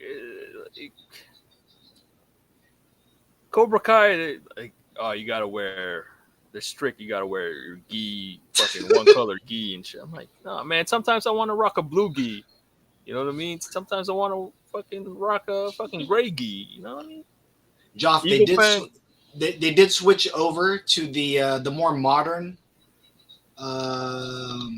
Oh yeah, and they're like fucking, you know. They look like UFC fighters. Basically. Yeah, they wear compression gear now. Fighters. Yeah, they wear compression gear. Yeah, new tech. Yeah, no, I you know, I don't want my dick print fucking flopping around. You gotta wick away the sweat. Wick away the sweat. You know what I mean? So, fucking doing some fucking kicks, you're fucking dick print hanging out, shit. I feel uncomfortable with that shit. Very good, Joff. I was gonna say, Jay, if you were to choose a school, which school would you actually choose, Jay? What if you have a big ass head, but your shaft is fucking hell small and shit? That sucks. That's a. You have a you have a weak dick, huh? Just big old German helmet, but it's an anorexic body and shit, right? Yeah, or sometimes it could be cold and shit. So it's cold in the dojo, dog. It looks like a pencil with like the big pink eraser that you had on top of the. That's why you wear a cup, dog. That's why you just wear a cup. You just wear a cup. Jay, if you were to choose, if you were to choose a school or a style, whose style would you choose? Miyagi Fang. Miyagi Fang. Yeah. A combination. Ninja, what about you? If you were to choose, what would you like to choose? Yeah, definitely combos. I mean, I like the idea of taking and mixing and matching things and making it work for yourself. You know, I'm a fan of that. Which is a theme of actually the current season of like Miyagi does tell Daniel-san either in part 2 or part 3 where he says, hey, you can only go as far as whatever I taught you. You're gonna change up your style. Kind of like when Bruce Lee would be like, hey, the best style is having no style. You know, so one of the themes in here is Miyagi-Do's not the best, Cobra Kai is not the best, Eagle Fang's not the best. But if you use a combination of all of these, adapt. You know. But I was gonna say I am excited for the we gotta wait another year, Jay, right, for that to drop. They didn't I think say it's another year, right? They didn't say maybe dog. He always says like, "Oh, this is the way. This is fucking no, motherfucker. There's a lot of ways." Well, I think it's been established though that I think it's been established that Daniel he's not that great of a guy, right? He's not that great of a guy. And that's why his son's a bully, even from season 1, yeah, he's not that great of a guy. Oh, so all of us has at least seen season 1 though, correct? Yeah. Ninja, you've seen season 1. Yeah. He's not a good guy, man. I that's why I was like, all right, I could kind of root for Johnny here. You know, that's why his son's a bully, dog. I understand his son. Like growing up, like you keep hearing it's like, oh, Mr. Miyagi this, Mr. Miyagi that, and you're all there. You're the kid. I'm like, man, fuck this old motherfucker. I never fucking met this dude, but Dad always keeps talking about Mr. Miyagi this, Mr. Miyagi that. Fuck this old guy. Fuck him. Fuck his bonsais. Fuck his. You don't like Miyagi at all? No, man. You don't think he's one of the greatest teachers, greatest characters of all time? No. No. He got nominated for a fucking an Academy Award for fucking being nominated. Didn't win. I'm just saying he got nominated, dog. This character's I'm not talking about Pat Morita, but Mr. Miyagi, dog. Yeah, no, he could be arrested. He's fucking hanging out with a fucking kid. Nobody. It was the 80s, man. It was a different time, dude. It was his ward, like Batman. You could have been arrested. Like, dude, why is this fucking old ass man hanging around with this fucking high school kid? It was the 80s, man. It was the 80s. He's his teacher. It was a sensei. It wasn't. No, remember, Jason? He was his. What's that? He was a handyman. Landlord. The handyman, right? He was a handyman. Yeah. Uh-huh. Remember when the first episode where he's doing the kicks in the living room? He's all, "Oh, you learn karate," you know? It's like, and it's like, yeah. You know, Daniel went to him. It was his choice. To him, dude. It was his choice. All he was doing was being a nice. Yeah, because he was a fucking broke boy. You can't afford fucking, Cobra Kai. Yeah. And remember, Mr. Miyagi fixed his bike, dog. You feel me? He fixed his BMX. Jason Wright made it all shiny. He took it from the trash, right? He made it all shiny, dude. When he looked up, he's like, "Oh, thank you." You know what I mean? By the way, if you watch Karate Kid Part 1 or the first Karate Kid, Daniel's clothes are so fucked up, dude. I'd bully him too. I'd fucking make fun of him too. Dude, he moved in on Johnny's girl, dog. And he did that too, right? Yeah. Ex-degenerate man, right? He tells him that, right? He's gonna graduate. He's happy, right? And that fucking Halloween party, Johnny wasn't even fucking with him. He fucking hosed him down. Yep. He was just trying to smoke a joint. Yeah. Right? Fucking bullshit. Again, I'm gonna bring up this thing again, Jason. Who's a better teacher? Even though they might look alike, Mr. Miyagi or Yoda? Who's a better teacher?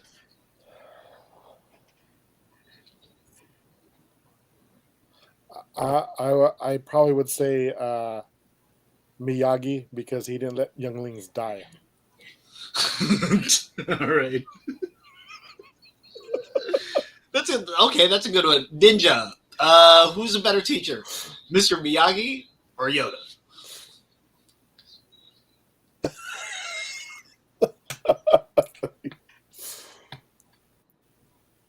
Dude, he remember when the youngling got scared? Jason, you know that's my favorite part where I know. the younglings like, he went. Yeah.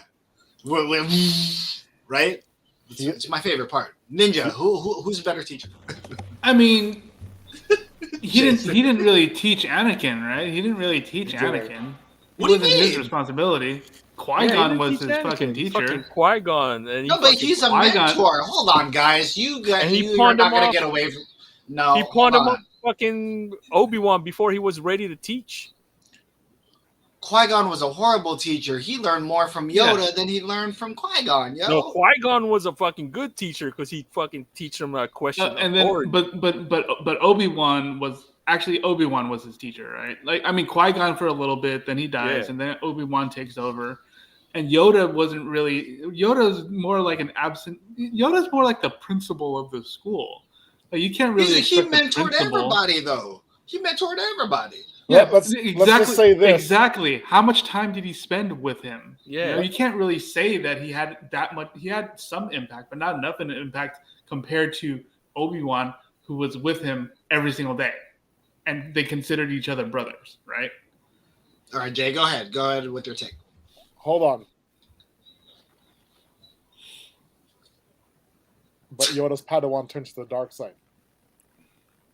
Oh. Wait, so Miyagi's a better... Wait, no. Hold on. But Count Dooku was his Padawan. Was Yoda's Padawan. Remember when they were fighting in the hangar? Oh, and they were fighting. Yeah. And called but wait, what's his name has a strike? Oh, go ahead. I was going to say, what's his name has a strike? Like, remember when they were lightsaber fighting? And then he called them my old Padawan. Yes. Right, but here's the thing. Yoda is like 900 years old, right? Yes. Like, what are the percentages of his students being good versus being terrible or going to the dark side, right? Like, I don't know what his full history is. This might just be because he had so many students. They're all one of dead. them is bound. One of them has Yoda's bound trash. to be, one of them has to have changed, right? They're all dead. But I think both teachers are per bad. capita. How bad of a teacher is Yoda, really? Right? Mr. Miyagi only really has one student. How good of a Jedi is fucking Yoda either? Hold He's on. like, he always senses shit, but he can't fucking figure it out. Yeah, two he always, students. I sense that's something wrong. He always senses something wrong. But that's not it. But that's not a teacher thing. That's a force thing, right? He's horrible. That's different. Wait, so Job. Being a good Jedi. teacher and being good at sensing things through the force are two different things. That's two different skill sets. He can't sense he can fucking teach good. No, yeah, you can. Hold on. At least Job. at least in the movies they don't show it, but in the comics they show a guy who has his force powers sealed off, and he turned out to be an amazing teacher. Joff, you're saying though that Miyagi is a better teacher. We're talking about the two of the greatest '80s teachers ever. At least Miyagi fucking demonstrated shit. Yoda just fucking tells Luke what to do, and Luke's fucking confused ass. He knows this guy doesn't have training, and he's fucking telling him to do shit he has no idea how to do. And he's Well, he fucking didn't on want it. to teach him. He didn't want to teach him. That's why he didn't want He to. just sucks. wanted to eat his biscuits. Remember, he was like looking through there. He's like, the flashlight. Yeah, he's he didn't want to trash. teach him. Because he knows he's trash. He's a trash teacher. Well, here's the thing. Fucking If- fucking universe is probably better off if he fucking stayed in Dagobah and never fucking heard of him. But it wasn't. That was the though, one thing he right? did. When that he was good. when he disappeared, didn't Yeah. the Self-exile. galaxy turn to shit? Didn't the galaxy Self-exile. turn to shit when he Yes. left? The galaxy turned to shit when he left, though. Go into exile, I must. Right? Yeah. It was already fucking shit. He couldn't do anything about it. If he was such a good Jedi. Well, again, that's a different. He's That's a coward. That's He a left. different argument. He though. left. That's a different argument. He's a coward. But being a Jedi and He's a being a coward. teacher, again, two different things. Two different things. You're comparing two different things. But he's a coward. By the That's way, fine. guys. Yoda's a coward. That's fine. By the way, guys, do you Fine. remember though when Miyagi he brought Daniel to the tournament and he was like, "What are the rules?" And he goes, "I don't know." Right? He didn't even know what the rules were. You know what I mean? He didn't even know. So I'm just saying, like, Joff is over. Well, yeah, I was gonna say maybe instead of asking who's a better teacher, I should have asked who's the worst teacher. Yeah. I think they're Hey, equally worse. Miyagi probably used his fucking warm hands technique on Daniel's son on more than one occasion. Yeah. Allegedly. Allegedly. Well, to be fair, he probably did. He probably has. I'm assuming Daniel-san has gotten injured multiple times, being the karate champion that he is. No bad student, only bad teacher, right? Is what Oh, who had the better Hey, quotes then? How about this? Who had the better quotes? Who had the better quotes from two of the greatest '80s teachers ever? Yoda, hands down, way You think more he had- memorable. Okay, Way more memorable. Jason, what about you? Whose lines do you like more? Yoda for sure. They're more Uh, wisdom based, Joff? kinda. but I would pick John Kreese. Had better lines. Had the better lines, or he's a better teacher? The better teacher. Than He produced more Miyagi or champions. Really? Oh, because Yeah. because He it's disciplined, right? It's that Hey, John hardcore. Priest actually produces killers. yeah, and champions. but I don't but they think turn were out to be bad people though. Yeah, it's okay. But I think Miyagi, member, has a two-time back-to-back champion, Daniel LaRusso. You know. What Yeah, I'm but saying? he didn't have to compete in the tournament until the final. So that's like a Chick-fil-A not open on Sunday. You know what I'm saying? I was gonna say too. Didn't Daniel's son? Why are we calling him Daniel's son? Daniel. He also went Cobra Kai though in part 3, right? Yeah, he he went did. Cobra Kai in part 3. So there was some AKA failings there. There were some failings there with Miyagi being a teacher, right? Yeah. They were equally worse teachers. John Kreese, best teacher. Well, shit, man. Never Man, mind that, because I was Daniel like, fucking got his I ass thought- kicked when he fucking Well, went to Japan with the real well, here's- karate well- shit is. Well, here's the thing, right? When does it become the fault of the student for making their own choices? You know, you can only give them so much instruction, right? It becomes incumbent on the student to start thinking on their own, correct? All students are always at fault, regardless. But we've all been students, so Just saying. And again, we don't know Yoda's full track record because the dude's 900 years old. Again, we have to look at it on a per capita basis, on a percentage basis. he let a fucking war go on. right? Just like what you said, he went into exile and he let a fucking war go on. And he's supposedly a general. Remember, General Yoda, right? They call him General Yoda. Yeah, but when your entire army turns on you, like you can't really do anything about it, right? What can you do at that point? I'm just saying, what can you do? He's a teacher. What can you do at that point? You think they'll ever give us a Yoda show? I kind of hope not, actually. I mean, we talk about mystery and all that kind of stuff. I kind of feel like they shouldn't delve too deeply into some people's backstories. Like I kind of didn't. I kind of feel like we really shouldn't have delved into Boba Fett's backstory. Well, not really his backstory, but like keep some of the stuff a mystery. I feel like they should have done that a little bit more. The only Boba Fett scene I really, really hate is from, I think it's Attack of the Clones, where he's like, fire! Fire!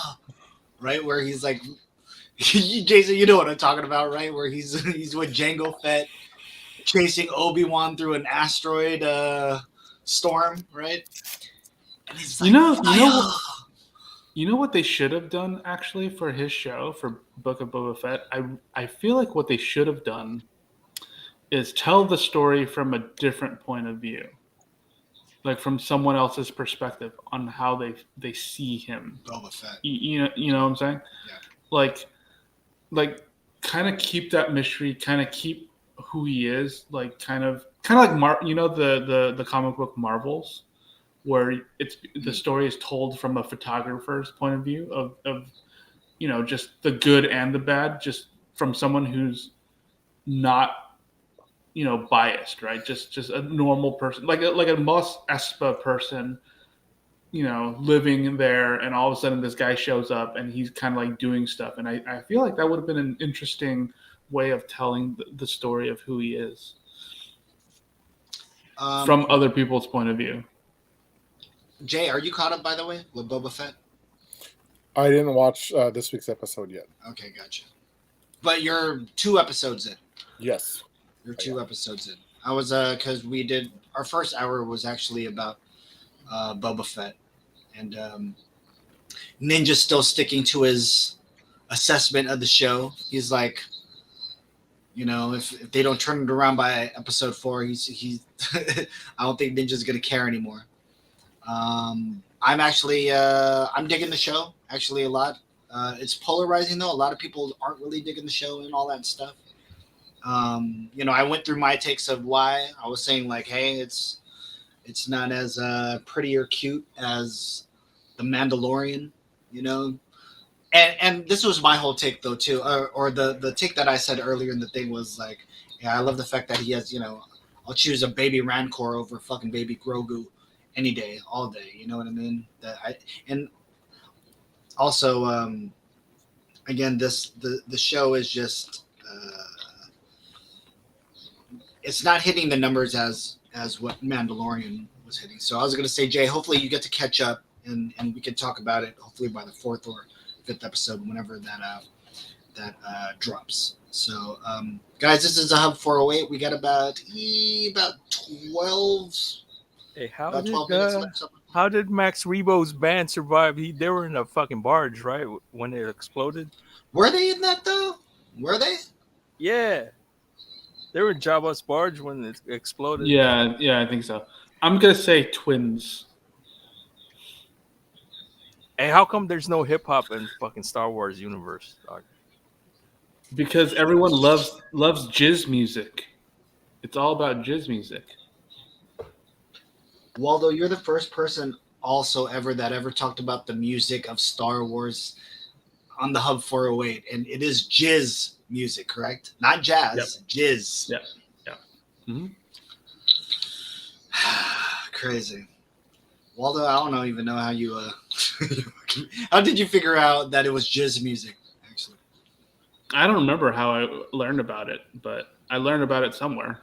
I probably read it. I mean, obviously I read it somewhere. I honestly don't remember where. Hey, who's Max Rebo's comp? Is it fucking Kenny G and shit? Is it? But yeah, here's the thing, right? There are people who know more than me. So But I was gonna say, while me and you did pick up, they played a modified version though of the dun, dun, dun, dun, dun, Yeah. dun, dun, dun, Yeah. right. The I remix. actually I like The this remix. version better, to be honest with you. A little bit more modern. Yeah. Right? I kind of like this one. The other one is very hokey when you hear it nowadays, right? Even though it's Yeah. iconic, super iconic. I like this version. It's Hey, how come that's the only song they know how to play, dog? Fuck there it. you go. That's why we want you on the show, Job. That's the only fucking song they play. No, I think every main character is guided by the Force to walk into a cantina at the exact moment that song plays. I think is what it is. It's always just a coincidence. I don't Hey, think if they you're actually there, know if you're only in one song. Tatooine, who would you hang out with? Who would you hang out with? Like, what crew would you be in? Ah, that's a good question. All right, Jay, you first. If you were to hang out in Tatooine, is that what you're asking? Who would you be hanging out with? Yeah, like, what crew, like what species or whatever. Okay, cool. Jay, you first. I don't know. The Tusken Raiders? Would you be hanging out with those guys? Who'd you be Hang hanging out with the natives, dog? Yeah, the I'd probably natives? just hang out with I'd probably just hang out with the Tusken Raiders. Not even go inside. Just go on the outside and just hang out with them. That's a good question. What about you, Ninja? Who'd you hang out with? I would hang out with Fixer and Cammy at Tashi Station. Do you think we'll see old what's his name?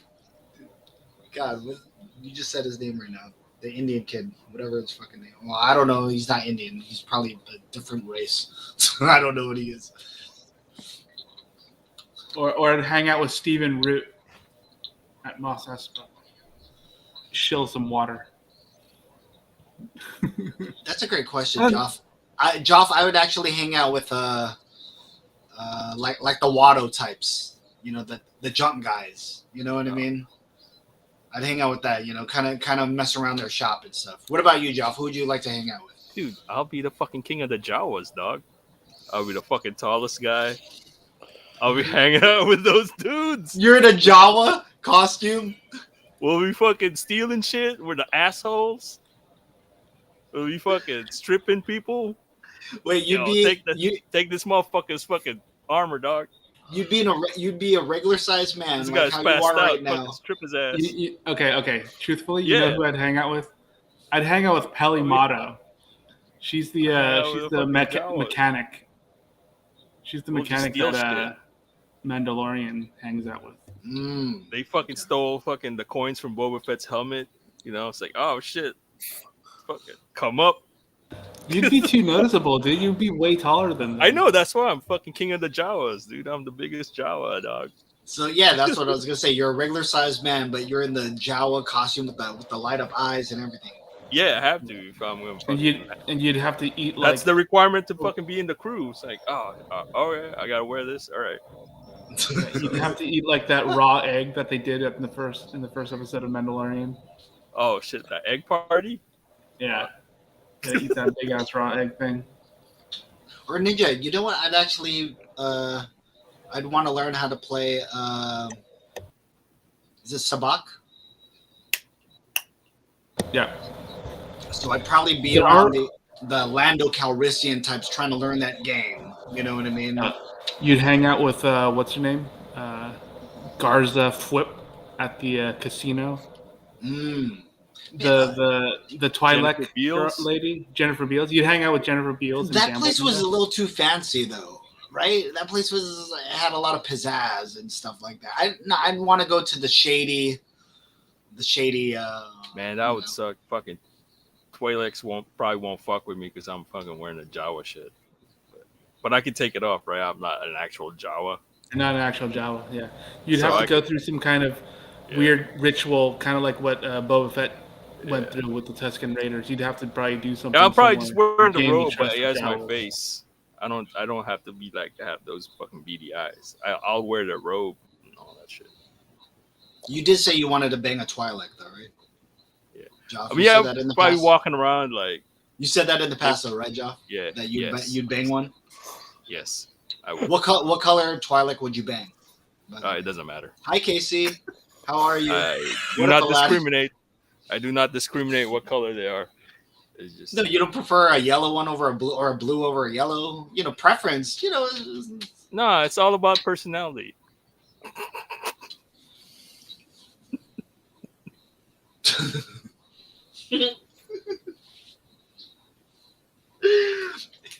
AOJ to It would start be off the crazy show. walking with fucking bunch of Jawas looking like they're my sons and shit. Fucking walking to town.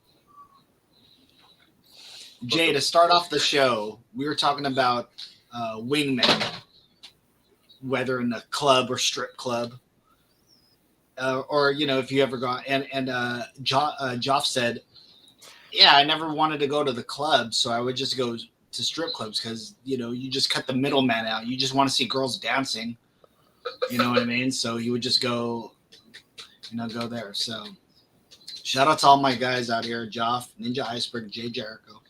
These guys have been my wingman throughout doing the Hub 408, so to speak.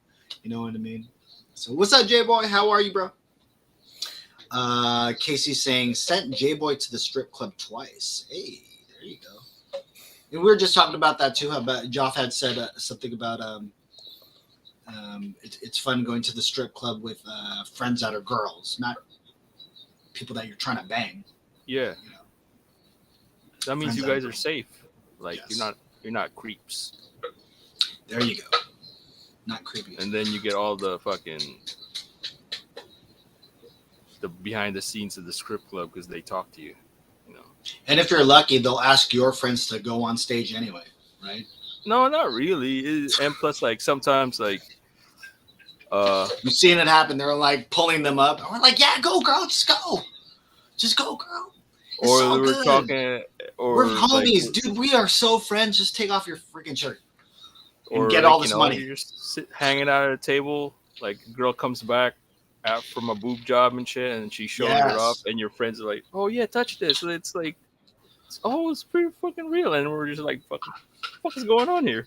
It's pretty. You're nice. like, yeah, we're friends, right? Yeah, You're all like, feels real. oh, by the way, I got to give you back your book from, astrology class or whatever, right? Like your college buddies, right? That's what you said. Vergas Cyril is in the house. Vergara Cyril. Sorry if I said your name wrong. ¿Cómo está? Welcome to Kumo. I hope you guys are doing good. Please follow Jay Jericho. Say hi, Jay Jericho, instead of looking down. Say hi to the Kumu people out there. You too, Ninja Iceberg and Joff Smith. Say hi to the Kumu people out there. You know what I mean? You're all watching us right now. Yo. We got about, we did already go over the 2-hour limit. I was going to say, heading into this weekend, doing anything cool this weekend? Let's start off with Jay. Doing anything cool this weekend, Jay? What you got going on? Joe and I are actually going to Oakland tomorrow. There you go. We're gonna be going to the Lumpy Company in Oakland because they are doing a show filming tomorrow, so like a taping for a show, for a food show. Oh, awesome. Should I review? I can't reveal the show. Sorry. Well, there you go. Yeah. Sorry, guys. No exclusives here. No exclusives. But, however, if you are in the Bay Area and would like to partake in the tapings, just show up at the Lumpia Company in Oakland before 12. No? Oh, sorry. Only friends and family. I'm sorry about that. Dang. Looks like My we're not apologies. invited. My Sorry, apologies. guys. Lumpia Company does not want you there, guys. Yeah. All right? They don't want you there. They want you. Lumpia Company doesn't want you to go there. They want you to watch them on TV, though. Yeah. Friends and family. So we are not friends. We are not family of We are. Lumpia Company. No, Damn. I meant That like, sucks. Well, like me. No, my friends and family. Yeah. we can't go. Your friends and family cannot go. Yeah, no. That's what I'm saying. If you guys want to go, if you're not doing anything, Oh, okay. right? Yeah. Casey It's just said- my friends and family. I'm just saying. There you go. Yeah. So if you're not doing anything, you guys are invited. Well, there you go. Joff, what do you got going on this weekend, Joff? Just chilling, really, just figuring out some projects that I want to start, and playoffs, baby. There you go. It is the Niners versus the Cowboys. Super Hey, excited for that. If this Fuck is that. my man's last game, you go in the office, look him in his eyes, and tell him he's not on this team anymore. Look at Jimmy G's eyes, and I dare you to tell him he's not part of this team. I probably can because he's not Prince, so we're good. Look him, I don't think Kyle Shanahan could look him in the eye and tell him he can't that he's done. He'll blush Yeah. before he You're talks. like, dude, you can't tell Jimmy G no, dog. He's a good You looking can't, guy. dude. He's And that, He's too handsome, Some dog. guy did ask me the other, I think it was during Christmas, right? That's it was your relative, right? It was he's like, why Jimmy G? Why are you wearing his jersey? Why are you wearing a Garoppolo jersey? Right? And I said, yo, he's the captain of the fucking shit. You know what I mean? We're either going to the championship or we go down with the shit. You know what I mean? So I'm repping for my man Jimmy G.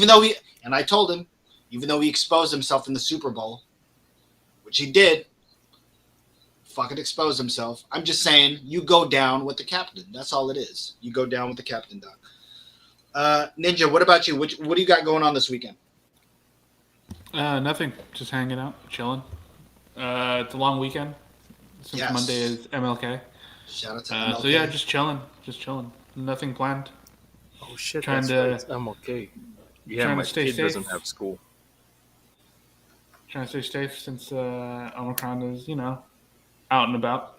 Omarion is out, right? Yep. Man, dude, So, the fucking about past couple of weeks, motherfuckers line up. Crazy. Yeah. Dude, I went to go get tested today just to see. Ooh, line's pretty long at Dude, Kaiser. I got tested last week, and I only got my result a couple of days ago because they're so overwhelmed. Wow. And they had to pretty send ridiculous. they had to send my samples to a lab in Santa Monica. What? Yeah. That's why it took so long. I was like, dude. So I'm negative, but I could have been fucking positive and not know because I don't have any symptoms, and I could be just fucking, infecting people, not knowing Ugh. because it takes so long to fucking get a result. But they haven't it's not they don't reach fucking to your brain anymore when they do the test. They just swab. Yeah. It's not that bad. Yeah, it's not that bad anymore. You can do it every day now if you want. It's not they don't tickle your brain anymore. So.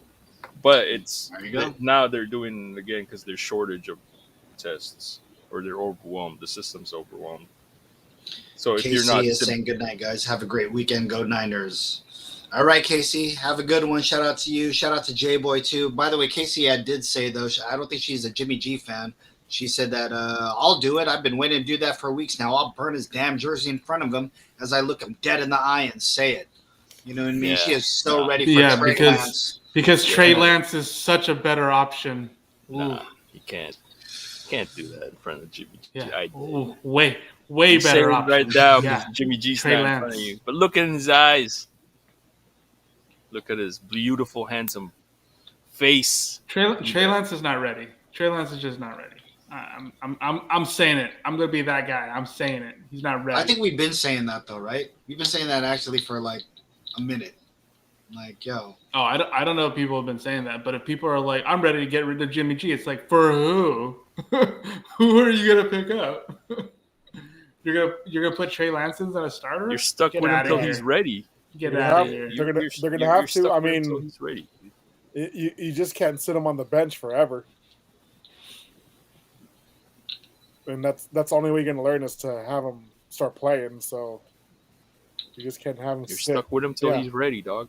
That's you're stuck with Jimmy till he's ready. At least he didn't get put into the fire like Alex Smith. So Yo, you seen Alex Smith's leg?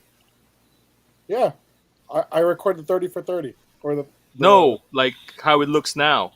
Oh yeah, it looks like hamburger meat.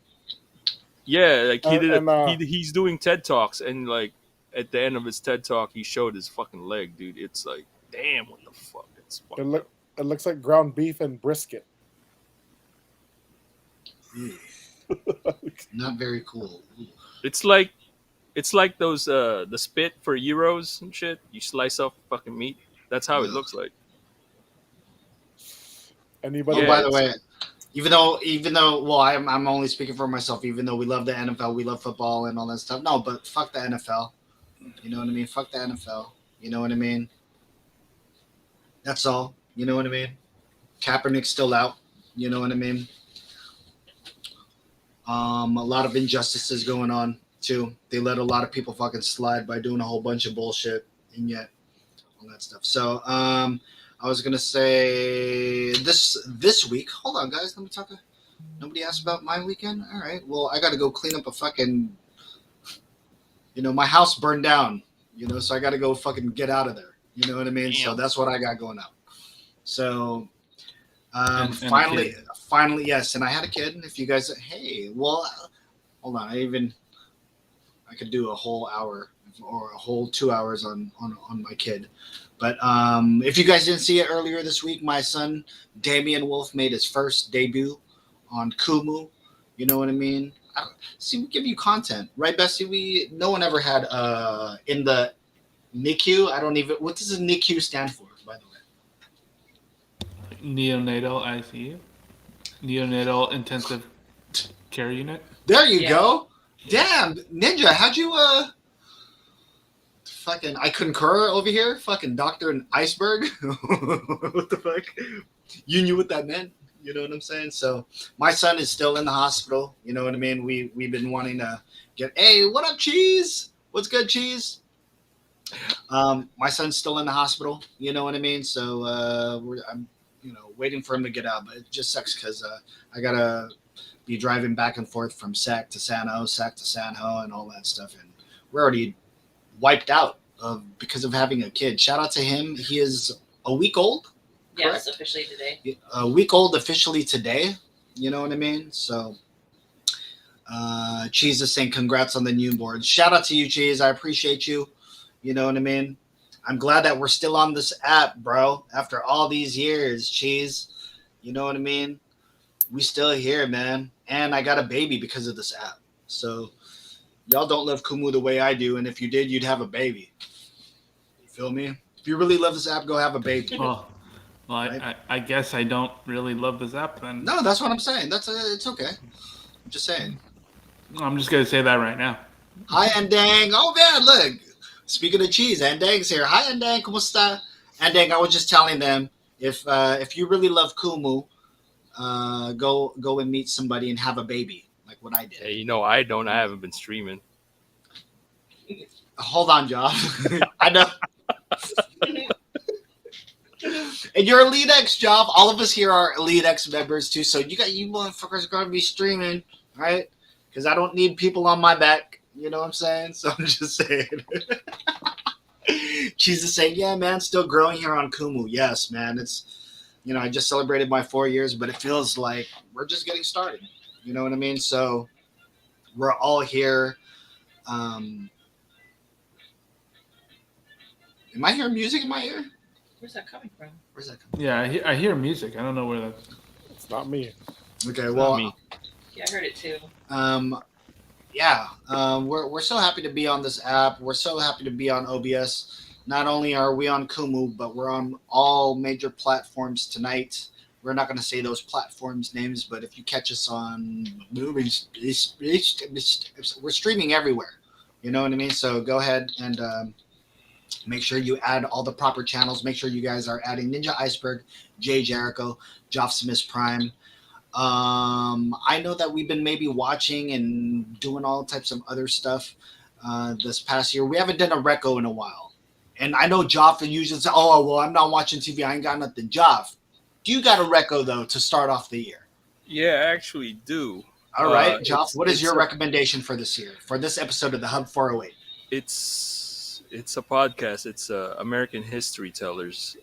This they actually covered the Philippine American War, which I didn't know all the details of it because when I was there, they just glossed over it. They fucking glossed over it. But with this podcast, it's like a 3-4 parter. It's 45 minutes an episode. It's like, all the nuance where like when you were a kid, you didn't understand like economic ramifications about that war or whatever, or like the racial components about it. Like I didn't know that they have like Spain, like low key, like they had negotiations. They surrendered pretty much. Like, yo, we can handle losing to y'all hillbillies, but we ain't fucking losing to these brown folks. That's why they surrendered and shit like that. And like Aguinaldo, like it's figured prominently there, like how the Americans kind of backstabbed them and shit, and all that stuff. So, and he's like, and it's like a lot of stuff there too, like how the prominent Filipino families are just like, yo, we just work with these guys, we keep our spot and fuck everybody else and shit like that. Those ones, those parts were never really like told to us when we were kids. So it's like, so it's enlightening to like hear something that's fully researched as they could get, I guess, and not, like I said, not glossed over, because I was I liked history, and when it came into that part, I didn't remember a lot. All I remember is like it's kind of, you just remember dates, right? It's like this thing happened on this day. It's like there's no context. So to have context is really insightful. So it made me mad, and at the same time, it's still like, oh shit, like yeah, that shit still happens today. That's it's frustrating, but it's kind of cool to like learn a bunch of shit. But it's frustrating to like, because white folks be still doing that shit till this day. So till this day, yeah, calling like details like they're sending troops that, because you didn't really have like a time frame, and the time frame is like just after Civil War. So when they had to send troops to the Philippines, it's like of course, like they sent troops, like they didn't mention that they sent like black folks to fight there in the Philippines. And then their realization, like, yo, fucking, they're treating us like this over there too, and this is their home country. Calling them, calling them the N word. So, in their own land, calling Filipinos N words, because that's what fucking, because their color is dark, they're dark skinned. So it's like that's their context. And that's why I say, like, why are we fighting here? Like, some of the Buffalo Soldiers were like sent there. So yeah, that type of context, like those type of facts, you didn't really like. Were never really told to us or taught to us. So like I said, we were just given dates, no context. Like it's like on the test, like, oh, what happened on this date? This date, blah blah blah blah blah happened, but there's no context to why and how shit happened. So, well, Joff, before I ask you, what was the name of the thing again? American History Tellers. American They used to History. be like, I've been just a forewarning. I've been like listening to this podcast for a while. It's like but they have like dramatic reenactments, like in like as far as like dialogue. Like they'll have like because they'll put you like you're not a main character. Like say you're just a you're just a regular soldier, and this you're talking to a commander that's commanding like an attack on whatever, right? Like they're just doing fictional reenactment of what could be a dialogue to give context to what's happening. Like you like it's like just to put you there. It used to be problematic because like when before they had like some Asian stuff, like they'll do the accent, and this was before. I'm thinking they didn't have the budget because they just started, but now they have like actual voice actors. Like they have a couple of Filipino actors, like voice actors doing the Filipino voices and shit. So it's kind of like, oh shit, they're speaking English with a Tagalog accent, kinda. But that's not as jarring as before when I heard them like a bunch of episodes back where you know they're doing the voice acting, but it like how problematic it could sound. But now that they have the budget, they could either that or they can hire some actual Filipinos. Yeah, exactly. Instead of a white man. Yeah, doing the pretending accent, to be which is crazy too. So yeah. Well, there you go. Send me a link, Joff, because I actually do want to check out those episodes too. Yeah. I'll put it in the chat. Chat right there. Well, thank you for that, Joff. I appreciate you. Jay Jericho, any recommendations for this episode, our first episode back this year? I'll probably just recommend what I've been recommending. All right. What while. Is that, sir? What is that, sir? Watch Chef, Grandma's Boy, Big Trouble in Little China. Oh, by the way, I'm banning maybe Grandma's Boy. Well, I don't know because what's his name? Dante. Yeah, Dante. Fuck Dante. Yeah, I was just about to say something. Fuck that guy. All right. But although Grandma's Boy, classic movie. Okay, but go ahead, Jason. Sorry. And then Step Brothers, and then one of the greatest biopics ever made, Abraham Lincoln, Vampire Hunter. Jesus. Dude, he got the vampire threw a horse at him, and he still rode on top of it. So that's amazing to me.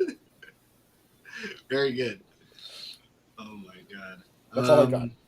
All right. Well, thank you for your recos. Ninja, what about you? Any recommendations for this episode? A couple things. A couple news things, actually. I'm looking online right now, and apparently there are fake COVID-19 testing sites opening up around the country that are requiring social security numbers and more personal type data. That's crazy. Yeah, so it's always going to be a scam. Don't go to those if you can. Like sometimes they actually make it onto government websites. So just be careful of what information you're giving people. Just also or CVS. Also, starting January 19th, the federal government is going to ship people who want it 4 tests per household, 4 COVID tests per household. You got to go to the website covidtests.gov, and you can request it and get at-home COVID tests. That's starting January 19th. So yeah, those 2 things. Just want to make sure that people know. And a show that I've been watching that I'm going to recommend is Gordon Ramsay's new show, Next Level Chef. I've been binge watching him actually these last couple of weeks, so I didn't know he had a new show. Awesome. Tell us about it. He had a new show. A lot of people on Twitch are watching his old stuff right now. MasterChef, that's the new meta on Twitch at the moment. And it was weird because the only reason why I even started watching it, the only reason why I even knew there was a new Ramsay show was there's a streamer that I follow who does a cooking show on Twitch, and she's actually on it. So I found out she was on it, so I was like, oh, cool, I'm going to check it out. So basically the show is you have 3 teams with Gordon Ramsay, Naisha Arrington, and Richard Blais. So you have 3 chefs, the three celebrity chefs who each have 5 people on their team. They mentor them throughout the season to basically say that the winner of to find who the winner of the competition is. The interesting thing about the show is that the kitchen is actually 3 kitchens. You have a top of the line fancy kitchen at the very top. Underneath it, you have a very standard commercial grade kitchen, and at the bottom, you have like a basement grungy shitty kitchen. And each week, each team gets randomly placed in one of these kitchens, and they have to cook something from it. The twist is that there is a platform that goes between the 3 levels. At the top, you get first choice of the ingredients, so you can choose the best ingredients that they give you. In the middle, you get whatever's left over, and at the bottom, you get the absolute crappiest whatever ingredients they have left. And you have to make a meal based on that. You only get 30 seconds to choose the ingredients that for you to grab, and every once in a while, there's a twist. They'll in the middle of cooking, they'll tell you to do something, and then you have to switch it up and cook something with this new secret twist of some type. So it's just a crazy cooking competition. You have a lot of interesting characters. You have like professional chefs, you have social media chefs, and you have home cooks. And they're just trying to find who's the best out of those 3 people. It's a fun show. It's like any other Ramsay show with a little bit of a twist here and there, but it's fun. Yeah, it's fine. I think the idea where they got the food ingredients for the elevator part, there's an actual I don't remember exactly the name of the movie. It's a foreign movie where everybody's imprisoned into a certain level. It's like a Brazilian show. It's Yeah. like a Brazilian movie or something Yeah. like that. And it's like Yeah. if you're at the very top, you get the best food, but if you're at the very Yeah. bottom, you get the You get the worst. leftovers. You Yeah. get the leftovers pretty much. So Yeah. I think that's It's- probably something they probably picked up Yeah. as a I think concept. I think it's a Netflix or a Hulu show. I saw it like a So while that's- back, so just Yeah. I mean, it's literally a commentary on social classes in around the world. I mean, it's never more blatant than that. Yes, it's very much a classist type thing if you want to see it. But yeah, that's my recommendation. Next Level Chef. What platform is that on? It's on Fox, but you can probably catch it on Hulu or whatever. Awesome. I got a couple of recommendations on the Peacock Network. Sorry. You can watch the first episode's out now. I'm actually waiting for the second one to drop. It's a Peacock original. It's the Joe Montana story, Cool Under Pressure. It's episodic. It starts off with his early days, of his college years. So I can't wait to see. I think ever since what is that? Last Dance, a lot of people are just influenced by putting out dope stuff for certain iconic figures. So in celebration for I think one of the greatest '90s rivalries ever, with the Niners and Cowboys this weekend. Go watch some Joe Montana. Shout out also. So we lost a lot of people already, and it hasn't even been a month yet. Shout out to Bob Saget, who we just lost last week. As somebody that represented the Bay Area through being a TV dad on here, through Full House and stuff like that. Also, America's Funniest Home Videos was the fucking first YouTube, ever. I do have a recommendation. Him and another guy, did a movie together. Actually, Bob Saget directed the movie, and Norm Macdonald starred in it. So go watch Dirty Work. It's an excellent movie. It's even more sad now that these guys are not here anymore. But I've always loved that movie, Dirty Work. I'm a big Norm Macdonald fan, but it's Bob Saget in his directorial debut, I believe, in that movie. If you were to watch the Norm Macdonald live show, which has now been archived, they'll archive certain websites and they'll have their stuff, so you could actually watch all of the Norm Macdonald live episodes. And if you watch that episode with him and Bob Saget, which was done probably about a year and a half ago, it's kind of sad knowing that these guys aren't around no more. When Norm Macdonald died, Bob Saget did like an hour-long tribute to Norm where he's just talking. He's just talking about his comedic genius. So for these guys to not be around anymore, it sucks. But if you want to see their legacy, go check out Dirty Work. And I know that Bob Saget had put out a book probably about a year and a half, almost 2 years ago. I do want to buy that book. So hopefully if I'm able to buy that book, I can do a review on that as well. So that's pretty much it. This is a Hub 408. Hey, guys, we gave him 2 hours and 30 minutes of the longest running episodic nerdiest show on the planet.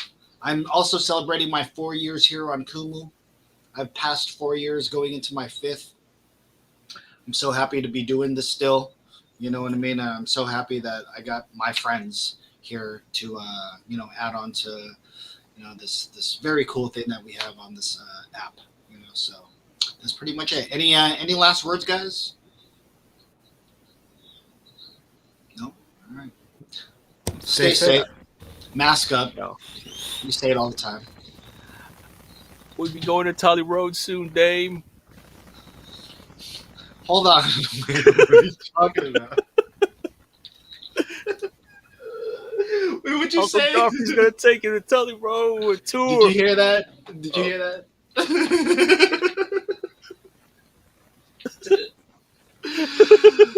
Oh my god! You gotta go to a tour, the Golden Tour. You know what? We were in Milpitas last night, right? We were in Milpitas last night, right?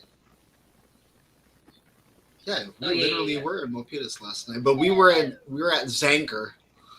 We were on Zanker. I was like, and I forgot to tell Bestie, but I was just like, yo, we in Joff's Hood. This is Zanker Boys area. You know what I mean? Oh, so shit. yeah. Yo, But, pass by. You didn't. What's that term when you had to call ahead? Check in, tap in. Yeah. Yeah. No, I didn't get to tap in with you, dude. Oh my god. To get a pass and shit. Yeah. Oh yeah. You didn't get the pass, huh? It's like when they gotta call in E40, huh? And like, can you get a pass so I can be here and stuff? So yeah. That's pretty much it, guys. Hey, this is a Hub 408. Thank you to actually for tonight only. No thank you to Kumu USA. You was tripping. I don't know what's going on. And all of a sudden we can't get on this freaking. All of us are doing fine, and all of a sudden Kumu USA is not working. Yet you was working perfectly when Theory and them was up. Shout out to my man Theory. He got a brand new team here, and he was on the Kumu USA account before me, streaming perfectly. But yet when the hub goes on, it don't work out. You know what I'm saying? Yeah, they probably didn't log off correctly. So who them? Yeah, that sucks. That's sometimes normally it's like they log off, but it doesn't log off like completely. Well, I would have been able to sign in and all that stuff. I mean, I was able to sign in and all that stuff. So it just sucks that we couldn't give you that content on Kumu USA. You know what I mean? Because for sure nobody watches my channel. You know what I mean? Y'all motherfuckers ain't watching my channel. You know what I mean? After all I've done for you, y'all can't even share that shit and let people come in after all I've done for you. You feel me? All right, we're out of here. Take care, guys. Peace.